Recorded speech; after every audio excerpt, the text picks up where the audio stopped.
What's up, confessors? Hey, boo hays. We are on Diddy Video Watch.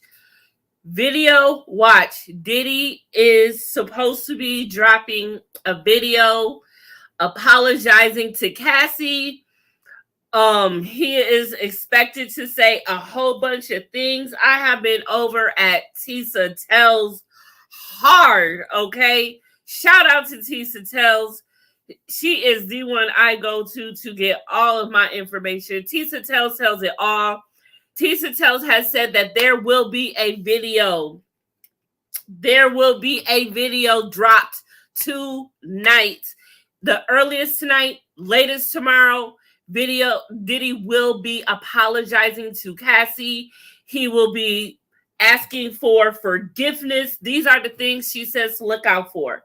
She says he's going to be saying that he's under the influence. Y'all go see. She did a 2-hour and 20-minute video. I am not. And she did the documents herself earlier today. Like, she did the whole damn thing. But she is going to be the first one to get all the information when it drops. She is on alert. She is going to be going live as soon as it drops. She says that it's not going to go to CNN, obviously, because of Feds. She's not going to do TMZ because of TMZ, Shade Room, whatever. She thinks that he will probably drop it on his own platform, his IG. That way he has control. He can turn off the comments. He can release it, delete it if he wants to. He can do whatever he wants. He has control, which we know that Diddy loves to have control. So Diddy is said, this is what she says to look out for. He is going to be saying, these are strictly from her sources, and you know her sources have been getting it right up into the dates, okay? The dates, okay? So he has said that he is going to be saying that he has been under the influence per Brendan, his alleged mule that just turned on him, you know. He has said that he didn't know what he was doing since he was like so high out of his mind, and he needs help, and he's got issues. Who knows what issues he is going to say that he has, but he is going to say that he has issues possibly, and that he's trying to work through his problems, and he's going to ask for forgiveness. He's going to ask for prayers. He's been, deep, paying his tithes to the church. You remember that the moment all of this came out from the very beginning, the very first place he went to that we saw him out somewhere else, not when he was out in Miami on bikes with CBJ. I'm talking about before that. I'm talking about before when he went to church and he was all up in the Potter's house. TD Jakes, his boy. TD Jakes, we already know about him. He need not to get into this no more. His stuff gonna start coming back up. So he needs to lay low. So yeah, and he may or may, and she says that he may or may not bring up about the video. Now, whatever to contrary what people may say, the video is absolutely able and legal to be shown. The video was not leaked. The feds don't leak that type of stuff. They gave the information. They shared the information with a network. So they cannot leak anything. They wanted to do that. They did that. Now, the thing is, Cassie, it is said now that Cassie is the star witness. She's the star witness now in this case. She will be testifying, as well as Lil Rod will also be, and whomever else who seems fit, who has sued him or who has had dealings with him. Diddy, it is bad for him. It is bad for him. And that is why he is putting out this apology. That is why he is going to try to do any type of damage control that he can do imaginable. The thing is, the fact that the statute of limitations have gone out, so they cannot charge him with this video. They only wanted to hurt him, to hurt his image, to hurt anyone who would dare have the nerve to still have the nerve to sit up here on any platform and support this man after what we have seen in this video. So that they are trying to just all the people around him. So this man is standing alone and they can just grab him when he's his most vulnerable. It is any time now that this man is going to be arrested. Tisa says the arrest is imminent. It is going to happen within this week, next week, this month. It is going to happen. Diddy will be arrested. There is a trial that is already going to happen. Obviously, we already have a star witness coming, and plus more witnesses coming. So we are just on watch. Diddy is going to drop this video. His team is going to drop this video whenever, at any moment now. We are literally just waiting and watching. Just on stand back and stand by, y'all. It's coming any moment now. It could come tonight or as late as tomorrow.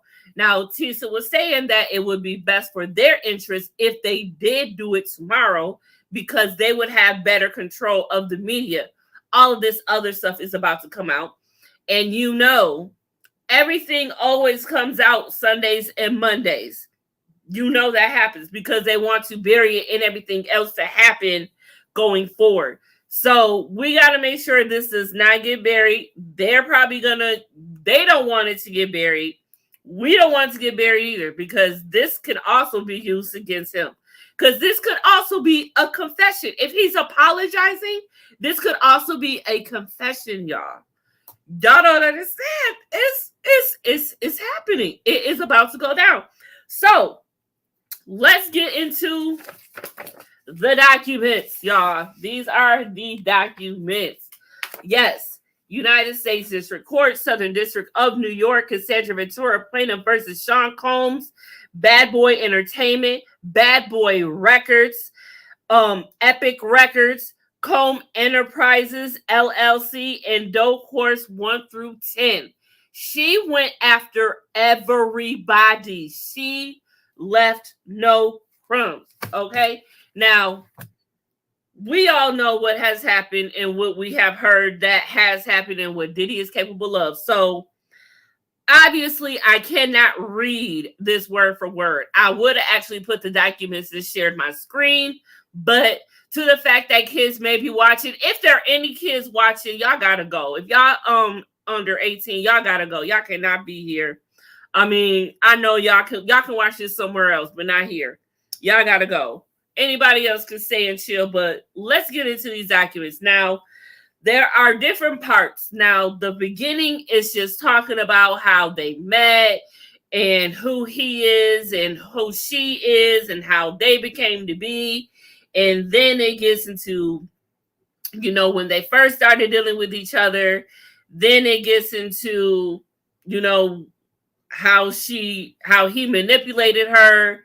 Then it gets into how he did her, the freak offs, the abuse, the essays, all of that. So the first couple of pages may be slow for y'all. It's not the good juicy stuff yet. I'm gonna go through this as much as I can until we have a video that has dropped. Okay, I'm gonna get to this as much as I can because I do gotta work tomorrow and I ain't trying to be up on the slate. And I got a lot of nerve to be up and doing this right now. But here we go. Anybody watching this back on replay, please make sure y'all like this video, comment in. Y'all can do y'all business or whatever. Y'all just got to listen to me. Y'all can put the phone down, put your ear pod in, do what y'all need to do, get y'all life, listen to it while y'all sleep or wait, whatever y'all need to do. But I'm just going to read through the 35-page documents and get through it the best I can without this video getting taken down. Okay? So bear with me as I try. I'm not going to read everything because, of course, not everything needs to be read, but I am going to read the parts that need to be said to make sense that leads up to the build-up to everything. There's different articles. There's like 8 or 9 articles that matter. So let's just get through it, okay?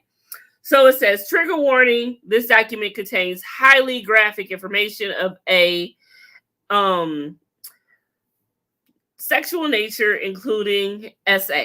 Okay, so Plaintiff Cassandra Ventura, Mrs. Ventura, they are calling her in the documents, hereby I am going to try my hardest not to mumble. So I am going to over pronunciate sometimes to make sure I don't mumble what's going on, because I love to mumble and I've been okay. Got my water. We on strong tonight, y'all. Okay. So just chill, relax. This is the boring stuff first. I'll let y'all know when the juicy stuff about to start. Okay. Or y'all can come back in about 10 minutes when it gets juicy. But the buildup is what you want to hear also, which helps it progress. Like, damn, it went from this to this that quick. It happened so quickly. Okay. So let's get into it. Defendant preliminary statement. Okay. Let me get my lips unchapped because that's going to be a problem. I never read this much on the live before, so this will be interesting. Everybody coming in involved. And everybody watch this on replay because I know it's late than a motherfucker. And it's Saturday and it's nice out. And I know people are out chilling, having a ball, doing their thing, getting some, all that good stuff. But here we go. Preliminary statement, okay? Defendant Sean Combs is a rapper and record executive popular known by his stage names Puff Daddy, P. Diddy, or Diddy. Sean Combs came to fame in the early 1990s with his record label Bad Boy Records. He rose to prominence in the music and entertainment industry over decades and is regularly referred to as a hip-hop mogul. In 2022, Mr. Combs received a Lifetime Achievement Award at the BET Awards. During his acceptance speech, Mr. Combs stated, remember this, y'all? Mr. Combs stated, I have to give a special shout out, thank you, love to the people that was really there for me. He named a number of people before adding, and also Cassie, for holding me down in the dark times, love. Dark ain't even the word, my dude. Like, he was playing it. You know how they say the Illuminati puts it right in your face? He was putting it in our face the whole time. That's what they do. Okay?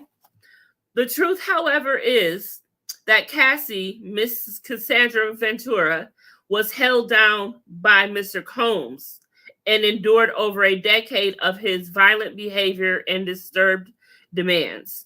For Miss Ventura, the dark times were those she spent trapped by Mr. Combs in a cycle of abuse, violence, and blank trafficking. You know what the blank is. Among other violent and unlawful acts, Mr. Combs blanked Miss Ventura in her own home after she tried to leave him. That blank is violating her to the furthest extent, the R word. Often punched, beat, kicked, and stomped on Miss Ventura, resulting in bruises, burst lips, black eyes, and bleeding. Blew up a man's car after he learned that he was romantically interested in Miss Ventura. We now that that is Kid Cudi. Forced Miss Ventura to engage in blank acts with male workers while pleasuring himself and filming the encounters. Ran out of his apartment with a pew-pew in pursuit of a rival industry executive who he learned was nearby, who we now have learned was Suge Knight. He demanded that Miss Ventura to carry his firearm in her purse just to make her uncomfortable and demonstrate how dangerous he is. Where did we just know that's from? So this is his MO. This is what he does, because we know that this is what he did to J-Lo, which is what led to them breaking up. We know, if you don't know, we all know, But let's just say it for shits and giggles, shall we? We know that that night when all of that went down, J-Lo was carrying the concealed weapon in her purse. After everything went down, the next day, J-Lo went to Diddy's house. At that time, he was having a freak off. And she opened the door, and there he was on a chair with somebody with a cigar, just having a good time. And he just like, hey, boo, hey, like, how you doing? Welcome to the party. Like it was nothing. So he had to been gone out of his mind, not even realizing the status of the situation. That's why this is a man who is highly disturbed. Highly disturbed. It is not that he is just mean and vindictive. Diddy is disturbed. Disturbed Diddy. Can that be a hashtag? Okay.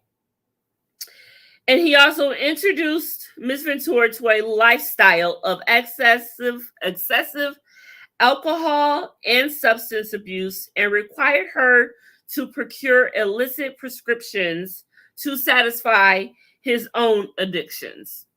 And by that, which we'll read later on in the documents, that he was getting prescriptions from a doctor, and once he had ran out, he couldn't get no more from the doctor. He had Cassie go get some in her name from that doctor. Cassie doesn't even do this stuff. Okay? This isn't what the Cassie doesn't even get down like that. But this is what he had her doing. Okay? So those are the things those were the unlawful acts that they named. Now it goes on to say this. Ms. Ventura met Combs in 2005 when she was 19 years old and he was 37 years old. My goodness. That is a big difference even back then. I don't care if the R. Kelly stuff was going on back then or not. This is a thing we are seeing is among men in the industry. This is a normal. And that is why we're so close off or looking at it a certain way up until now. It's the year of reveal.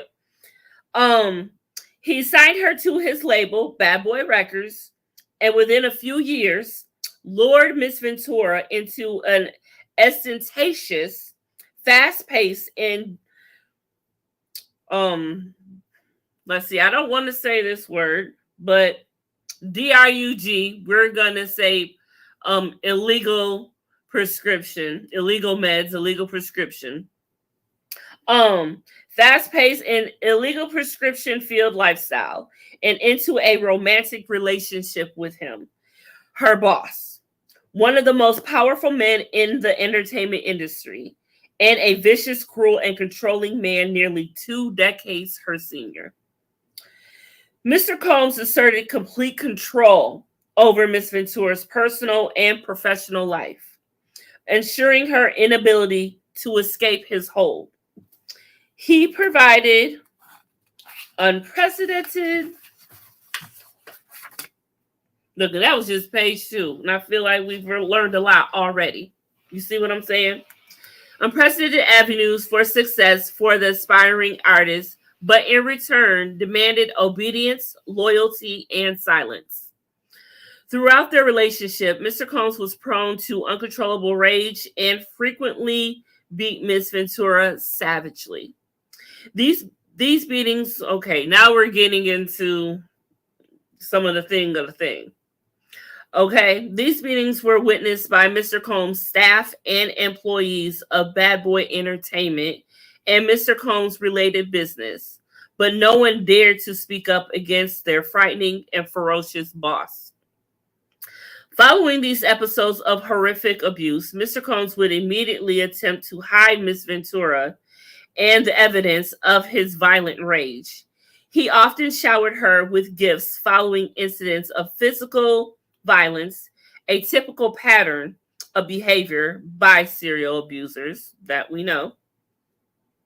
In addition to the physical assaults, Mr. Combs frequently reminded Miss Ventura of his ability to cause serious harm, whether by requiring her to carry his pum pum in her purse or by blowing up the car of a musician that was romantically interested in Miss Ventura, Kid Cudi.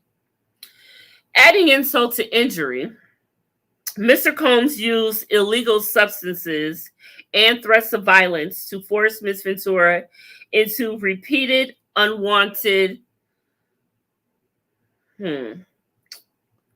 blank encounters with male workers. Okay. Over the years, Mr. Combs abused Miss Ventura physically and sexually.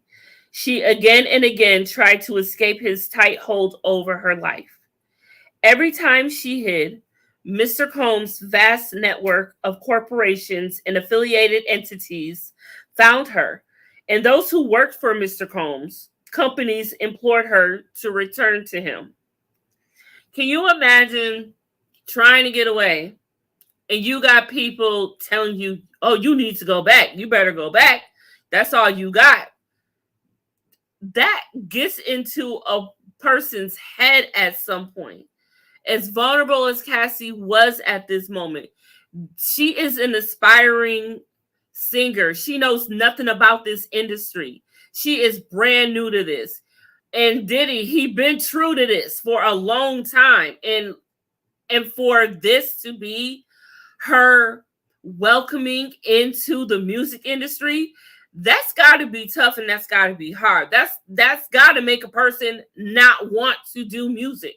If you were to get away, I see why she just went and became a wife and a mom and said, screw all of that. I get that.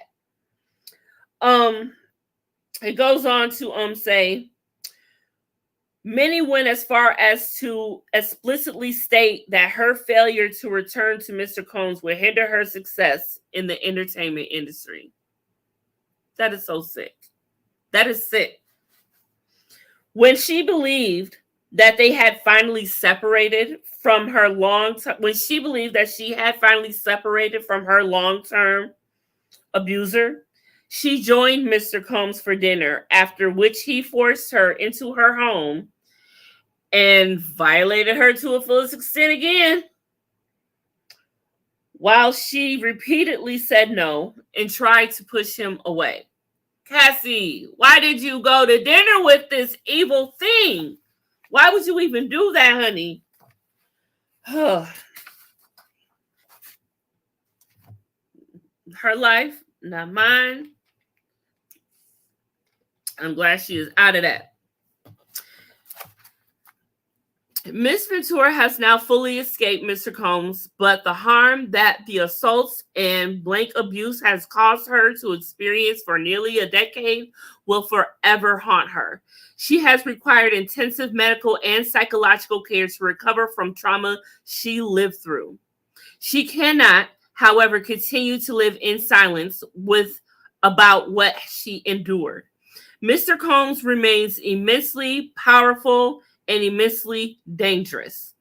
Ms. Ventura therefore seeks justice for the decade of her life that Mr. Combs took away from her with threats of violence, excessive use of illegal substance, physical and psychological abuse, and slavery, blankual slavery.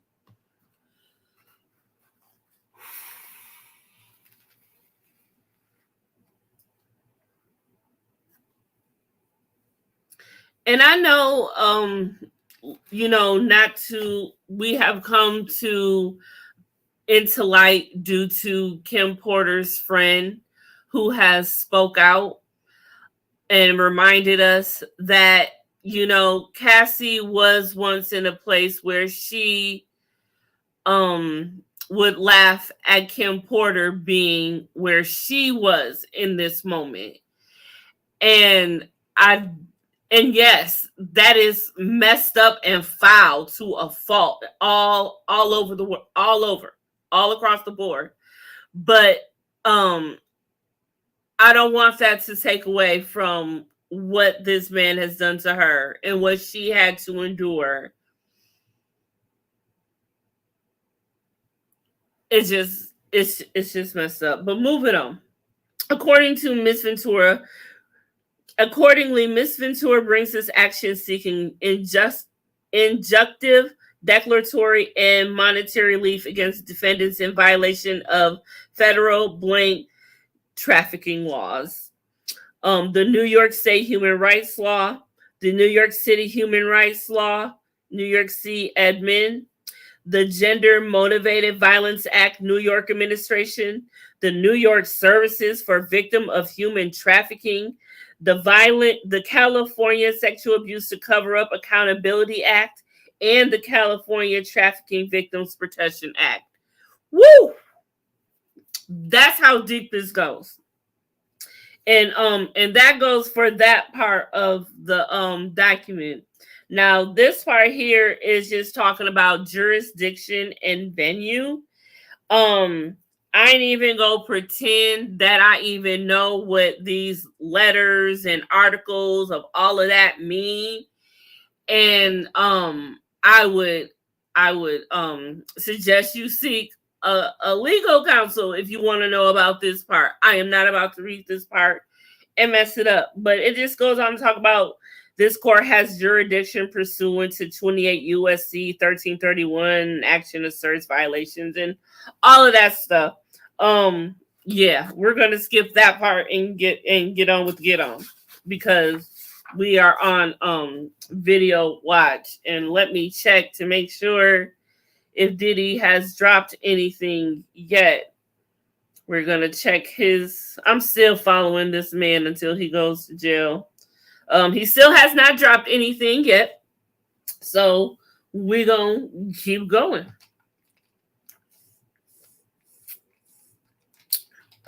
Moving right along.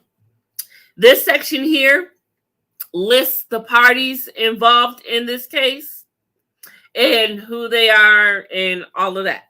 Okay, so this will be Diddy, Cassie, and the entertainment. So I'm gonna read what these are in full so you can see, so it makes sense to why all of this ties up into the case and why it was necessary for her to put them in this as well. Because you got to remember, all of this time, she has been an employee of Diddy's. Ever since he found her in the club and whatever, heard her and brung her in, whatever, she has been his employee. So everything that he has done for her and all companies involved since then who had a hand and helped basically are named. And that's all the parties involved. And that's what these are. Okay, parties. Plaintiff Cassandra Ventura is a resident of the states of California and Connecticut and was employed by defendants Bad Boy Records, LLC, and Bad Boy Entertainment and related entities, among them, Doe Corporations. I don't know what that means, but it's in parentheses. And this was from 2006 from 2019. At all relevant times herein, Mrs. Ventura met the definition of an employee of defendants under all relative statutes. Defendant Sean Combs, upon information and belief, resides within the state of California. In all relevant times herein, Mr. Combs met the definition of an employer of plaintiff under all relevant statutes. Whatever. Defendant Bad Boy Entertainment is a music, media, and entertainment company founded by defendant Sean Combs, which includes the record label defendant Bad Boy Records, LLC. At all relevant times, defendant has an employer of employment within the meaning of all applicable statutes. Defendant Bad Boy Records, LLC is a Delaware limited liability company with a principal places of business located in New York, New York. At all relevant times, defendant was an employer of plaintiff within the meaning of all applicable statutes. Defendant Epic Records is in this mode. in a New York-based record label owned by Sony Music Entertainment. Which, remember, she says that there were Sony exec and business execs in meetings and in rooms present when Diddy physically assaulted her. Remember that. That's why I mean, Defendant Epic Records is a New York-based record label owned by Sony Records Entertainment, a subsidiary of Sony Corporations of America. At all relevant times, defendant was an employer appointed within the meaning of all applicable statutes. Okay. And I believe those are all of the parties. Oh, nope, we got two more. Two more parts of the party. Two more parties. Two more, please. Defendant Combs Entertainment Enterprises. I didn't even know there were all of these. Like, why is all of these? Are these for a reason? Like, are they needed to have all these enterprises and corporations and all of this if you're just a record label? I mean, I don't understand the business. I'm literally asking. I'm not judging. I'm asking the question here. Help a sister out. I don't know. That's what I'm asking. Okay. So Defendant Combs Enterprises, LLC, is a New York limited liability company. At all relevant times, defendant was an employer of plaintiff within the meaning of all applicable statutes. Defendant, this is the last one. Defendant Doe Corporations. I don't know if this is like a John Doe thing or if it's called Doe Corporations. I'm gonna have to look that up. Defendant Doe Corporations 1 through 10 are corporations and entities affiliated and associated with defendant Sean Combs and the defendant corporations. At all relevant times, the defendant Doe Corporations 1 through 10 were employers appointed within the meaning of all applicable statutes. Okay, now this part of the documents, y'all, we are getting into the factual allegations. This is where it gets. Okay, this is where it gets. Let's check if we have a video dropped yet. We still have nothing from Diddy, it seems. That is where it is going to be dropped. That is just where Tisa tells assume. That's what I did too, because I don't know who else do you think he could trust to, send it out to. You might as well send it out to yourself, because if it goes bad, you can always retract it and take it off media. Not really, because everyone is going to grab that shit right before you even... I'm going to grab it before I even read it or listen to it. I'm going to make sure I got it in my pocket before he deleted it. And everyone else is going to do the same, I know. Okay, factual allegations, okay? Here we go. Factual allegations. This is Article 1. I forget. There's a lot of articles. Teenaged.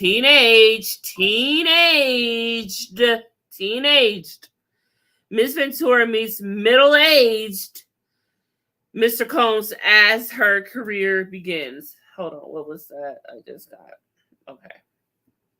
Look, I'm on edge, y'all. I'm just trying to make sure we right on it, because I am going to stop this wherever I'm at as soon as I got note that Diddy has dropped the video. It is going to happen at any time. We are on video watch. Where's my banner? I had a banner that I made. He is on video. Diddy video watch. Okay. We are on watch. I hate that this is so interesting to me. Yes, we hate to see a black man go down, but this black man has done some horrendous, heinous shit. Y'all seen that video? We should not be feeling bad at all. Okay.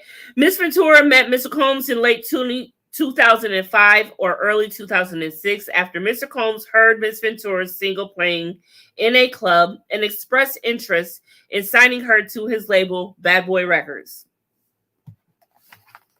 At this time, Miss Ventura was 19 years old.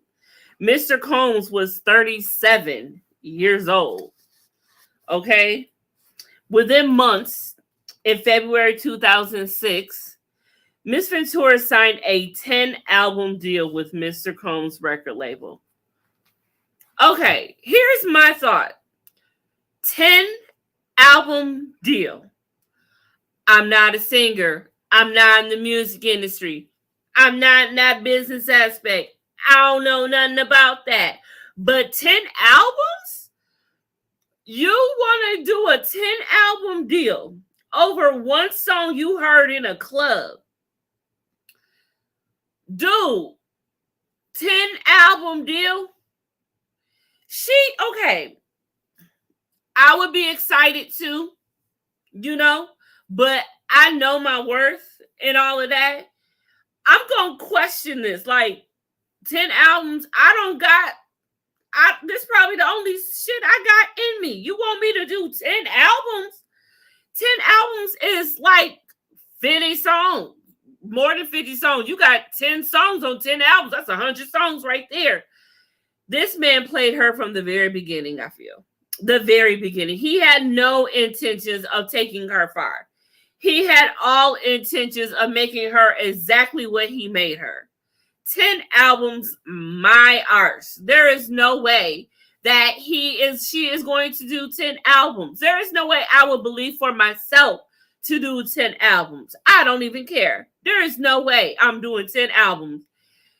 Because if you sign that, isn't there an advance in money? Is that all the time? I don't know. I'm not in the music industry. I don't know.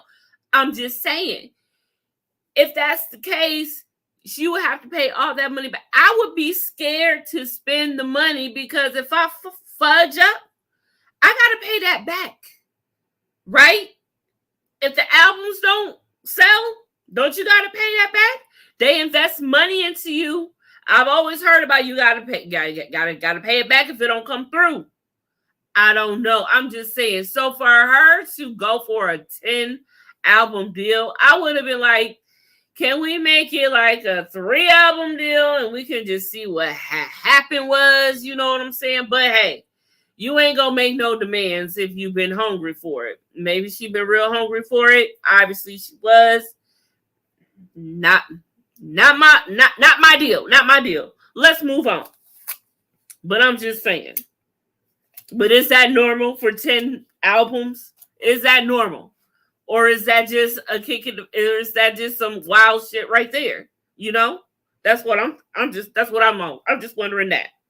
Anyways, Miss Ventura's first album, Cassie, was released in 2006, debuting at number 4 on the US Billboard 200. To promote the album, Miss Ventura made television appearances on MTV's Total Request Live. Woo! Remember that? BET's 106 & Park. Shout out! Sorry, this is a serious moment, y'all. I can't be too serious. I'm gonna have to be a little funny sometimes, so please forgive me if it seems like I'm being a little insensitive. But this is so dark and messed up. I gotta, bring a little something to it because, child, this is I have nightmares. I'm gonna definitely have to watch my bitches before I go to bed tonight. And by my bitches, I mean the Golden Girls. Whew. Anyway, yes, Ms. Ventura suffered from significant performance anxiety during these appearances, and press outlets were highly critical of Ms. Ventura's performances on these shows. Mr. Combs, however, sought to rehabilitate his newly signed talent, telling MTV News, and this was him as in quote, I believe. I don't remember that far back. I've smoked too much grass since then. You could hear this is him verbatim, I believe. You could hear the nervousness in her voice. I'm not about to try to sound like him. Let me stop. I ain't about to try to be that funny. You can hear the nervousness in her voice. And to be honest, I kind of smiled at it. That's sinister. because it made me really appreciate what I really love about her. She's a regular person. It just made me appreciate that she got nervous, and it was kind of cute to me.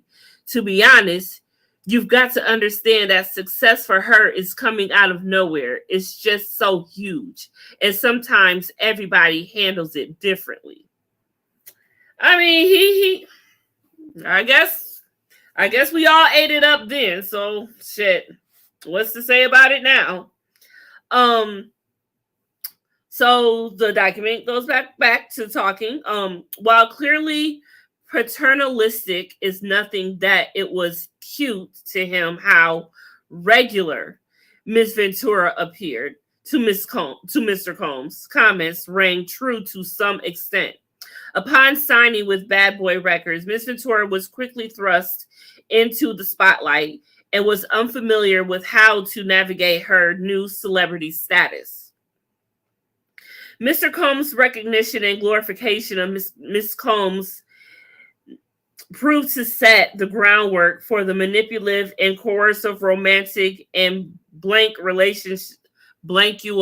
relationship with Miss Ventura, a woman nearly 2 decades his senior.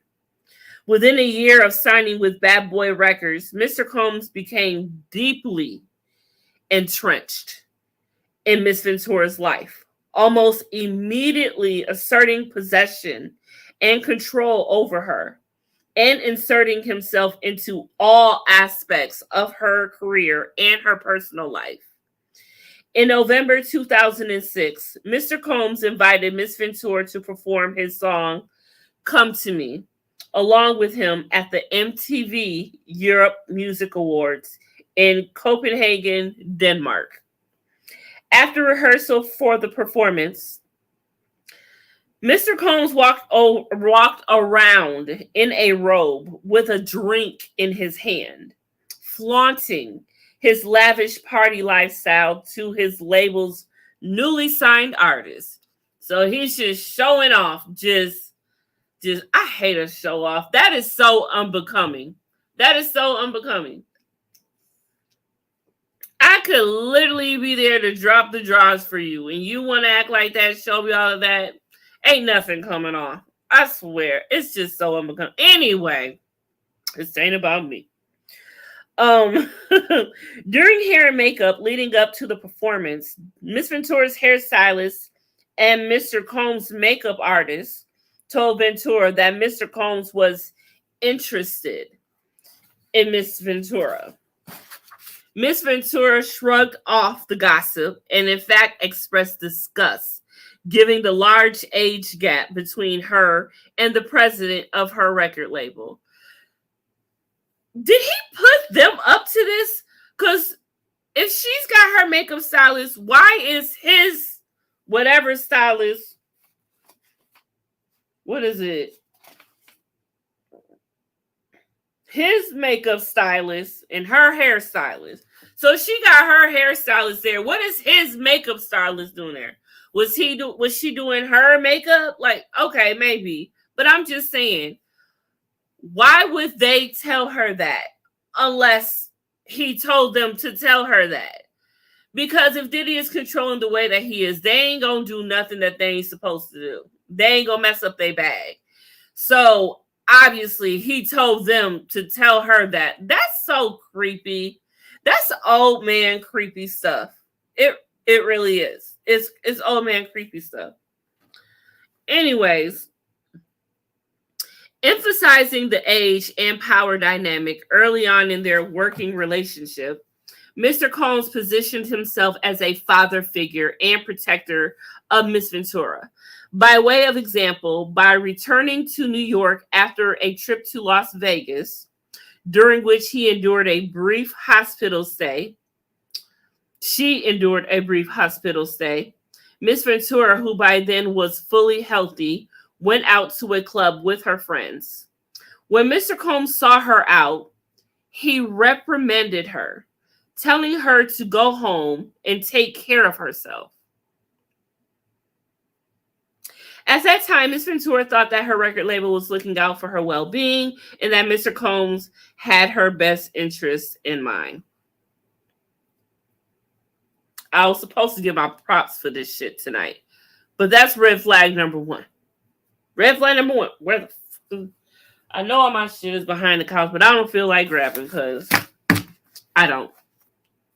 We're going to be a little bit serious tonight, okay? I ain't going to bring out the gags and all. Mr. Combs also assured he was intertwined with Miss Ventura's personal and social life. For instance, by inviting himself, she did not invite him. He invited himself to Miss Ventura's 21st birthday party in Las Vegas. He also brought along famous musicians and producers, thereby flaunting, once again, his celebrity status and influence in front of a young and impressionable Miss Ventura. This is like a welcome to the industry love bombing type thing he's doing. Love bombing, but with showing how the industry can be such an amazing thing for her.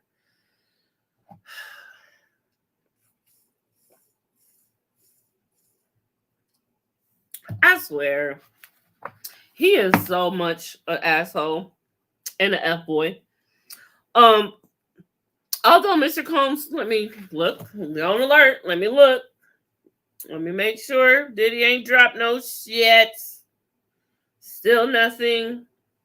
Let me look on, see if anybody other outlets have dropped anything. He better not give it to TMZ. That's all I got to say. He better not give it to TMZ. Like, you can't even take him seriously if he gives the video to TMZ. He better release it himself. Whew. The devil is close. Look, I'm perfect. Whew. Getting a little talking about the devil. That's what happens.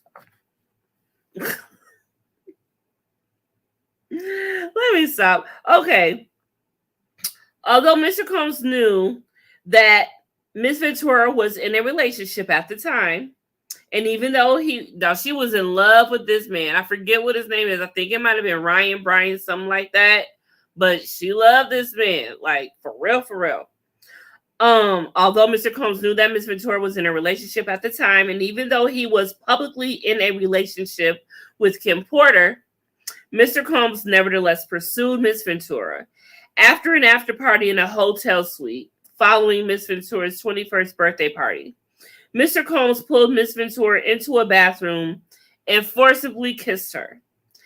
Miss Ventura did not consent to this unwanted contact. Forced physical contact already. She immediately ran out of the bathroom and the hotel suite and cried. She told her best friend at the time about what had happened, but was too scared to tell anyone else. At the music video awards the following day, Miss Ventura's boyfriend at the time joined her and Mr. Combs at a table at the awards ceremony. Mr. Combs became angry. That's what he does best. So far, right? At Miss Ventura, and told Miss Ventura that the invitation to the awards ceremony was only for her and not for her significant other. And that's where that stops on that article. Now, Article 2 says, where this talks about Mr. Combs lures Miss Ventura into a relationship. Okay? That's the heading of Article 2. It goes on. Despite her clear rejection of Mr. Combs' advances, Mr. Combs continued to demand Miss Ventura spend time with him, including for a weekend at Combs' residence in Miami and 4 nights out in New York. Red flag again, not taking no for an answer.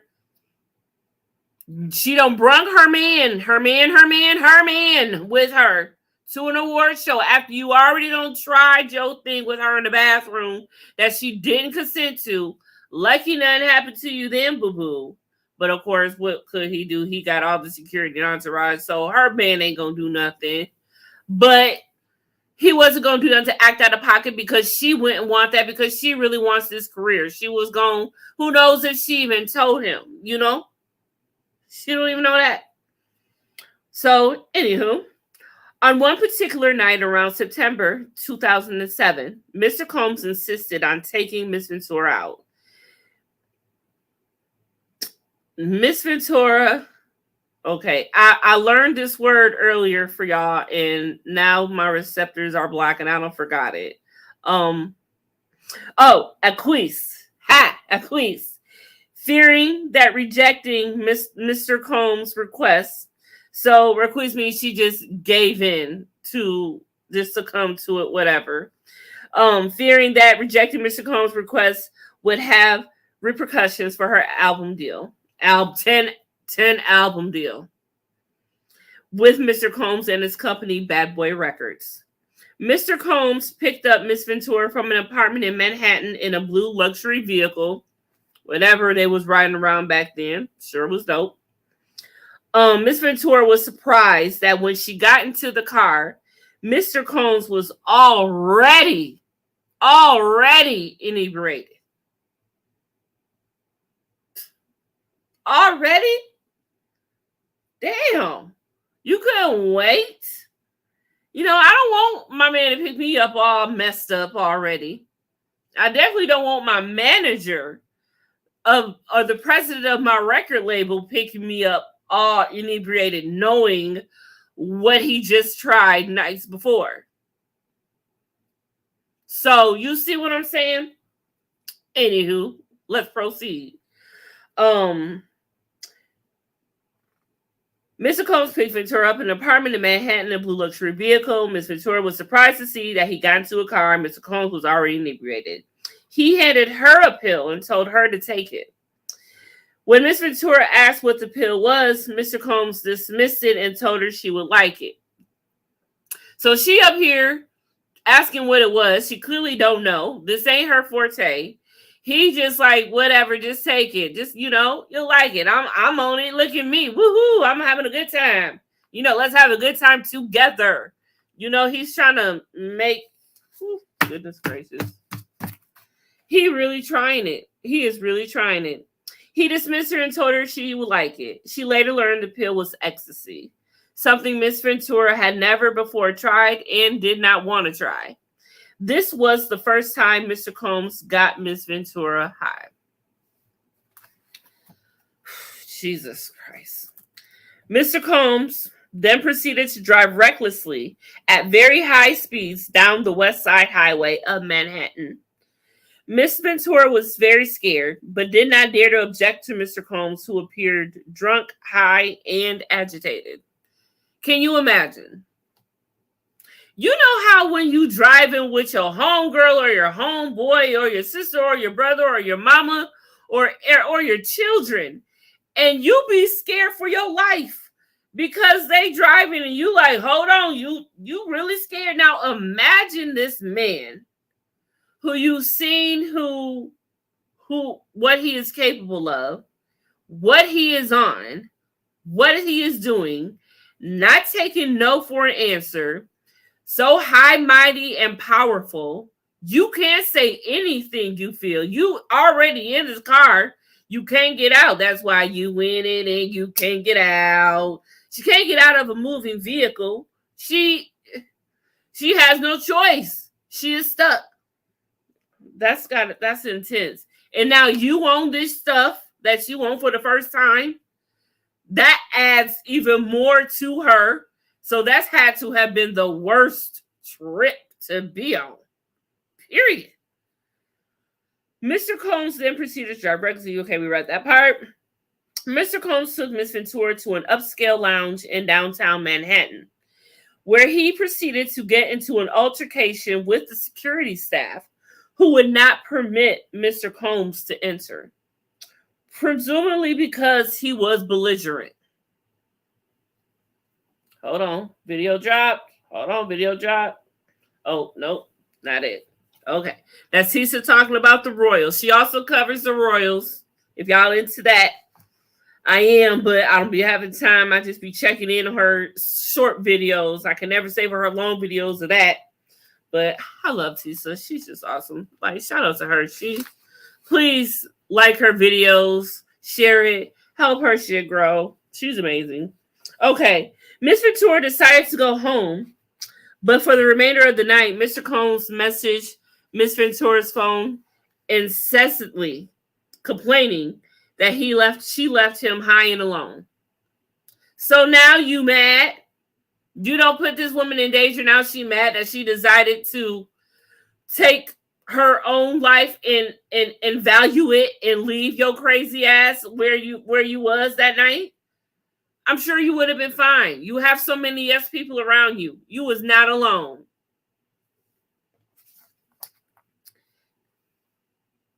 In early fall 2007, Mr. Combs flexed his power and influence when he paid a promoter. This was crazy when I read this part. You went this far. He paid a promoter to create a fake flyer for a party hosted by Miss Ventura. This fake posting allowed Miss Ventura to have an excuse to go to Miami, Florida, and get away from her man by using the guise of a legitimate event that she had to attend. Miss Ventura was stunned, verklempt, baffled, okay? I am too, at how easily Mr. Combs was able to recruit others to lie for him. So that was like her first taste of the link that he will go through and the people around him will go through to help him do whatever. Yes, people, it is a problem. It is a problem when people have nothing but yes people around them. These are the type of monsters you create when you do this. You cannot, you know what? They need to redo Entourage, but black. Let's do this the right way. Let's do this a different way and show Diddy the right way it should have been done, because you clearly did not have the right entourage. Just a whole bunch of yes people waiting to try to get some of your money or the little or whatever you were doing. Let me watch my words. Let me get carried away. Drink my water. Get carried away.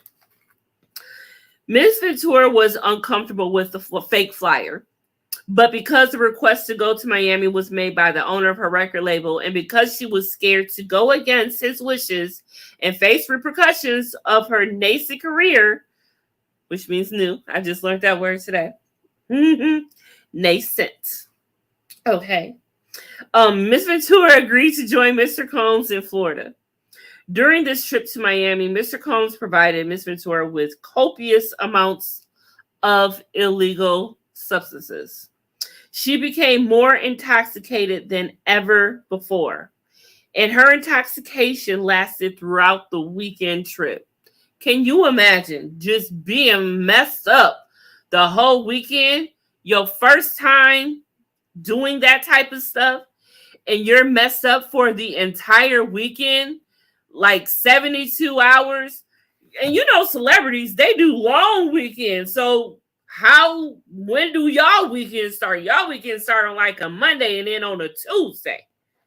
Like y'all weekend is like Wednesday and Thursday or something. Y'all backwards. Anyways. She became more intoxicated throughout the whole weekend trip. As she wanted Mr. Combs to continue to support her career, she felt she could not refuse Mr. Combs, urging her to take more illegal substances. After providing her with illegal substances, Mr. Combs had blankual intercourse with Miss Ventura during this trip. So this was this is the first time we hear about them having, intercourse. So her first time with this man, when she was completely high out of her mind, not probably in her. I'm just wondering, knowing that she did not like this man, thought this man was disgusting, and she went through with this. Was it consensual? Now, of course, these are her own words. Of course, yes, and we have to take these words at her value. But you have to remember, we're on 40, we're on paragraph 47 right now. Okay. At paragraph 130, yes, y'all, this is a long one. Is y'all here for it? Are y'all ready to die for this? Do y'all want to know? At paragraph 130 is when it gets to the CNN video. And it all makes sense. So just wait. So okay, and she had intercourse with him on this trip. Within 2 years of meeting Mr. Combs, Miss Ventura found herself lured into the immediate circle of her boss, the owner of her record label, and one of the most powerful men in the entertainment industry. And that's how that article ends, on how he lured her into a relationship. Oh, my goodness. My goodness, my gracious. Okay. This is Article 3.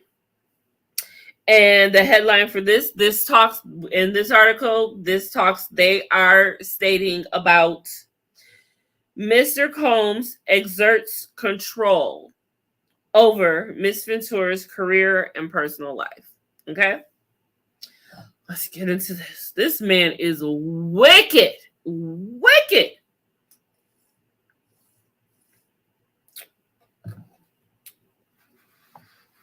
In a minute, I'm going to have to black my face out and have a moment, because, child, we getting through this together. Anyways, within the 2 years, okay, we did that. Okay, we are on Mr. Combs exerts control over Miss Ventura's career and personal life. Okay, here we go. Paragraph 49. I'm gonna let y'all know what paragraph we on. All the paragraphs that this goes through that matter, because most of them are just articles at the end. But 150, 140, yeah. The last 10 pages are just stuff we don't need to talk about. So the last 10 pages don't count. So this is a 25-page document, if it makes y'all feel any better. And we on page 10, okay? We on page 10. Okay, and we're at the end of page 10. We're about to flip the page in 2 sentences. Okay. From the very start of their relationship, Mr. Combs exerted his power and influence over Miss Ventura. This dynamic was fueled by their nearly 20-year age difference, as well as their relative positions in the entertainment industry, with Mr. Combs considered a music mogul and Miss Ventura at the very start of her career as an entertainer. Mr. Combs' aggressive and demanding approach to those he worked with made it impossible for anyone to challenge him, and Miss Ventura soon learned that Mr. Combs insisted on blind loyalty from everyone in his inner circle. He had a lot of people in that inner circle. That's how he was able to get away with it. That's how R. Kelly was able to get away with it. Once again, it takes a village. Like they say, it takes a village for more than one thing. It takes a village to raise a child. It takes a village to hide this type of stuff for so long when you are a public figure, and especially when the industry itself has its own little thing that does know what's going on, and still so much is being kept from the public. Y'all gotta realize, people saw this video and no one has said anything about it until now that the feds are. Hush money. Hush money. Anyways.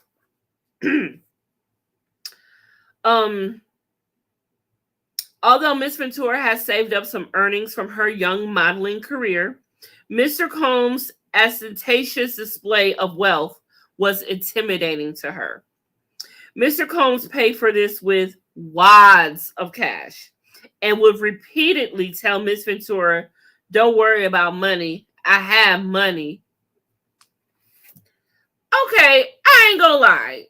If somebody tells me don't worry about money, I have money, that's like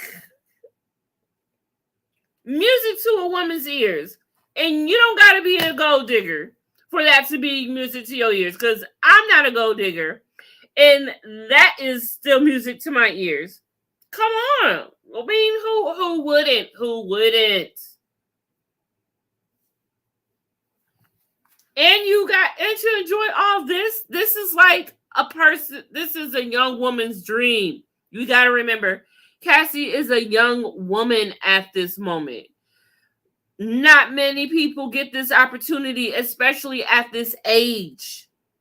And at this age, getting this opportunity, getting it with this beast of a man here, just saying, that's just a lot. Are we still on watch? We are still on watch. Diddy probably is not going to drop it tonight. If he knows better and his team knows better, they will wait till the morning. But what a morning it will be. I might have to wake up early so I can go live just a second before I go into work. My goodness. My goodness. Anyway, let's continue. Mr. Combs' expensive, lavish vacations for him and Miss Ventura. Purchased a car for her, paid for her apartment, provided her with extensive amounts of designer clothing. Yes, shower me, baby. And that he was doing. Around 2008 or 2009, Mr. Combs began to rent an apartment in Manhattan for Miss Ventura. The apartment was within walking distance of Mr. Combs' New York residence. He could walk. She could walk. When she didn't obey her, when she needs to run for free, she could run home if need be. He first showed Miss Ventura the apartment by bringing her along with her parents. That is just crazy. Now the parents are being brought into this. This is sick. He ain't abused her yet, though. So she don't see nothing wrong. The red flags are there, but it's the industry, and she's feeling like maybe this is just how the industry goes, and this is how everybody gets their, all of the things that he is telling her, all of the things that he told his people to tell her, all of the things that everyone else thinks that the industry is about, Oh, damn. Tisa is reporting that Kate Middleton permanently steps away from royal duties. Child, where is Kate Middleton? Pray for Kate, just like we need to pray for Princess Diana. But Diana was much holier. Back to the lecture at hand. Okay, walking distance, y'all. We are at walking distance. Miss Ventura, the apartment, bringing her along with her parents. Miss Ventura's parents were skeptical of the mogul's display of wealth, but proud of their daughter's newfound success. Even the parents had a hunch. But that success, that skirts over sometimes when you see that success. They don't want to stand in their daughter's way. This is what their daughter wanted. If she was hurt or going through something, you would think that they raised this woman to come to them and be able to tell them. So you have to have that into consideration. Around 2010, Mr. Combs similarly paid for an apartment for Miss Ventura in Los Angeles, which was located about 5 minutes away from Mr. Combs' residence. He kept her extremely close. You see that. Extremely close. Couldn't have her living with him because of Kim still. Case in point. Okay. Let's continue on. He paid for many other apartments in California and also purchased a Jaguar for her around 2013, 2014. Now, I had looked up how much Jaguars had cost around then, and it's like $21,000. He ain't got another extravagant for yet. Okay, 21,000. He could afford a lot more, but why would you? You can't do too much for her because she's just an artist. You can't, do the extravagant shit for her yet that we find out that he actually did. All aspects of Mrs. Ventura's life were controlled by either Mr. Combs or his management companies. Every event Miss Ventura attended, from the travel to the makeup and the clothing, was paid for directly by Mr. Combs and his affiliated companies. These companies that she is now suing, that they knew what was going on. Get into it.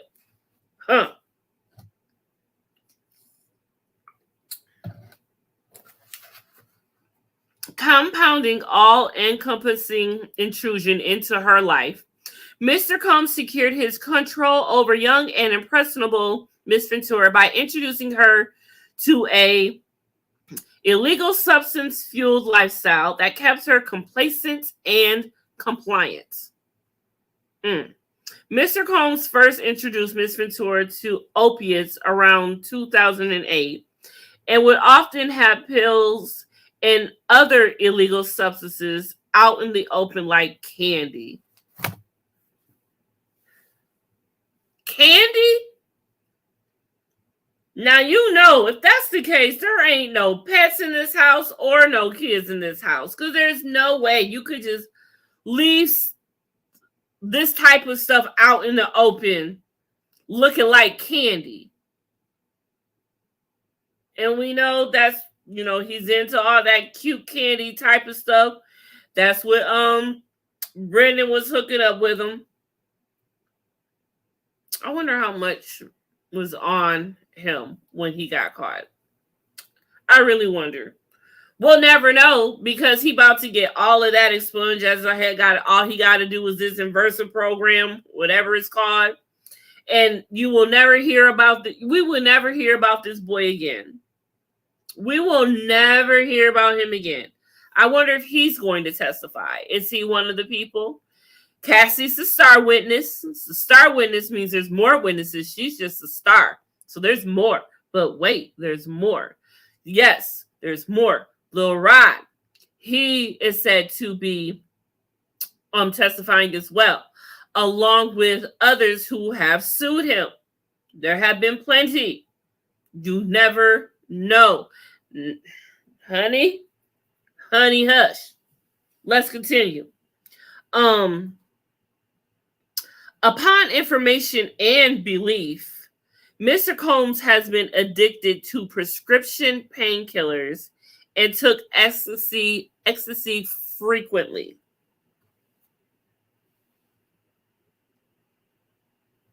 He always high on his own supply off this stuff, y'all. These have been the fueled, enraged times he has gone off. I mean, you've seen how he was walking through that hotel room hallway with that towel around him like the Incredible Hulk. It looked like he was on something. No, I think Tisa had said that actually at that time is when the freak off was just over and they were getting the IV fluids at that time. And whatever happened, bro, read about it. And that's when she got the black eye and he left. But yeah. And then people want to say she must have stole something. The people that are still on Diddy's shit, like, y'all can all go down with them because y'all all hiding something and it shows. My goodness. Anyways, at first, Miss Ventura was given the prescriptions that Mr. Combs received from a doctor in Miami, Florida. Eventually, when Mr. Combs exhausted his supply of pills, he demanded that Miss Ventura procure prescriptions from this Miami doctor in her own name. That's what I was talking about. Okay. This is a little, I think this paragraph might be a little bit of a trigger warning. Trigger warning, period. If I had not said it, this is not for kids at all. Go away if y'all is here, still here. Y'all know y'all should have been gone. Anyway, Mr. Combs also became deeply involved in Miss Ventura's personal life, with his personal staff attending to Miss Ventura's day-to-day travel and other needs, including medical care. On multiple occasions, Mr. Combs had Miss Ventura's personal medical records sent directly to his email. What type of shit is that? You got this woman's personal information, personal medical information, personal medical records. This is violation of HIPAA law. Who was her doctor? Unless by some magical way, when you're able to put on the paper who's allowed to have access to your medical information, unless he made her sign his name on it. Oh my God, my stomach hurt. My stomach hurt just a little bit. Just a little bit. This man is sick. My cousin used to love him. Shout out to my cousin. That was messed up. Okay, seriously. Directly to his email. For instance, when Miss Ventura began experiencing memory loss, listen to this, y'all. When she started experiencing memory loss, Cassie started experiencing memory loss due to all of the illegal substances and the beatings she was taking and receiving. Don't let me get ahead of myself. Let me just read it. Where is it? On multiple occasions, Mr. Combs and Miss Ventura's personal medical record. For instance, when Miss Ventura began experiencing memory loss, potentially due to excessive illegal substance use and or head injuries caused by Mr. Combs' beatings, as described below. Her MRI results were provided directly to Mr. Combs. Mr. Combs also repeatedly arranged for his staff to drive Miss Ventura to certain doctor appointments. I bet you did. In this way, Mr. Combs exerted ownership over Miss Ventura.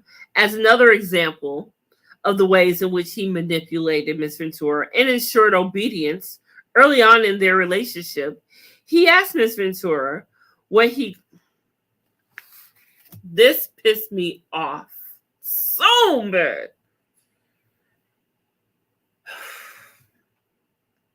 He asked Miss Ventura what she called her grandfather.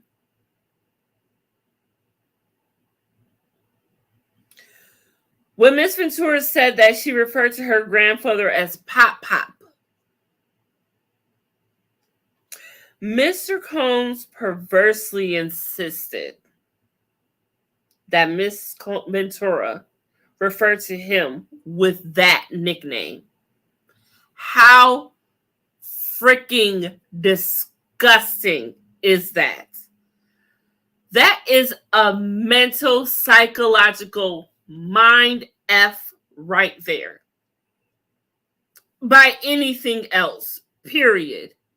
That could have been the first, second, third, fourth, fifth, sixth, seventh thing. That would have been it for me. Like, you are really messed up in the head. You want this woman to call you what she call her granddaddy? This is your granddaddy. Is this what we're doing? Really? That is just completely by far messed up. Like, he really do need to be evaluated. How has he not been evaluated yet? That man needs some serious psychological help. Let's continue.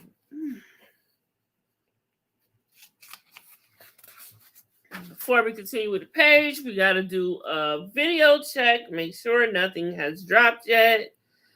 But I honestly believe, banana pudding milkshakes and new frost. I'm sorry, y'all. I'm sorry. I'm a little. I got sidetracked by Chick-fil-A milkshakes. I'm sorry. My bad. No, nothing yet. Nothing yet. Okay, so we're continuing with the next page. And that does that for that portion of that. What was that one called? Control over Miss Ventura's personal life. So that concludes that part of the document. Okay, now this is part 4. Part 4 says that this is where we talk about Mr. Combs and Miss Ventura's relationship becomes violent and abusive. Okay, this is the part. This is where it gets to the gets. This is where it gets down at right here. This is where all the meat and potatoes is.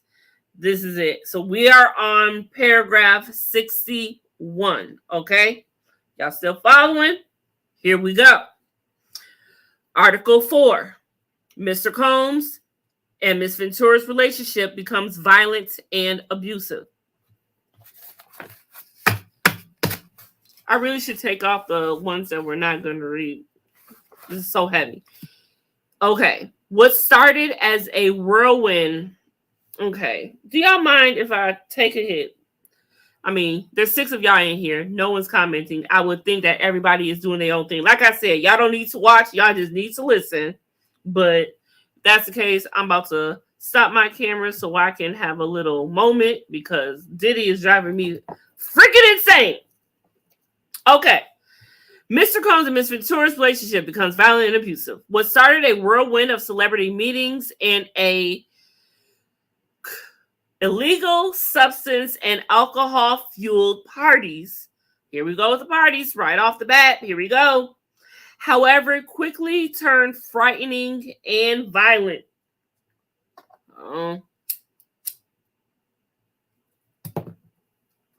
Smoke it if you got it, y'all. Okay. Miss Ventura, who also exposed the intense violence and pervaded Mr. Combs' rise to fame. For example, on one occasion, hold on, can I read all of this? Okay, yes, I can read all of this. For example, on one occasion when Mr. Combs and Miss Ventura were using together in his home, one of his security staff barged in and announced that Suge Knight, a longtime rival of Mr. Combs, was spotted at Mel's Drive-In Diner in Los Angeles. Mr. Combs began to get dressed, retrieved multiple pum-pums from a safe, and ran out of his home to where he believed Mr. Suge Knight was dining. Miss Ventura became terrified and began to cry. On at least 2 occasions, Mr. Combs demanded that Miss Ventura hold Mr. Combs' pum-pum in her purse. Miss Ventura had no familiarity with those, and she was petrified that the firearm, that's what I can call it, god damn it, this whole time saying pum-pum, firearm, would accidentally go off in her purse. There was no clear reason why Mr. Combs required her to hold his firearm, except to reinforce his young girlfriend that he was violent, powerful, and dangerous. Now, this is where it's like, really, Diddy? Because we all know now that this is exactly what happened back in the day with that club incident when he was dating J-Lo, and him and J-Lo are no longer together shortly after that. I said earlier, that's because J-Lo went to go talk about it at his house, and she found him having a freak off, and he was in a chair with a woman with a cigar, and he paid her no mind, but basically, hi, how you doing? Come in, enjoy the fun. And that's when she was like, oh, no, baby, no. That's the smartest thing Jennifer has ever did in her career, was getting away from Diddy. It helped her for a little bit, but we see where she has fallen from grace today. Let's continue. This is not about J-Lo. Sorry, J-Lo. It was about you for a second. Over the next decade, multiple times each year, Mr. Combs would violently beat Miss Ventura, leaving bruises on her body. After every instance in which he beat Miss Ventura, Mr. Combs used his money and power to orchestrate an extensive efforts to hide the evidence of his abuse, including by hiding Miss Ventura in hotels for days at a time to let her bruises heal. Now, if you gotta send somebody away for days at a time to heal, you know you messed them up. Like, why even? I don't understand. I would love for him to get evaluated. I need to understand where this comes from. Is this just his power thing? Is he really sick? Has he always been sick? Mrs. Combs, what is wrong with your son? I need to know. Okay, moving right along. In one such instance, after a party with Jay-Z has entered the chat. His boy. Let's being so quiet right now. But you're next, say. Anywho, after a party with Jay-Z, Mr. Combs beat Miss Ventura repeatedly in an Escalade, including by kicking and hitting her. He forced her out of the vehicle on 5th Avenue in New York City.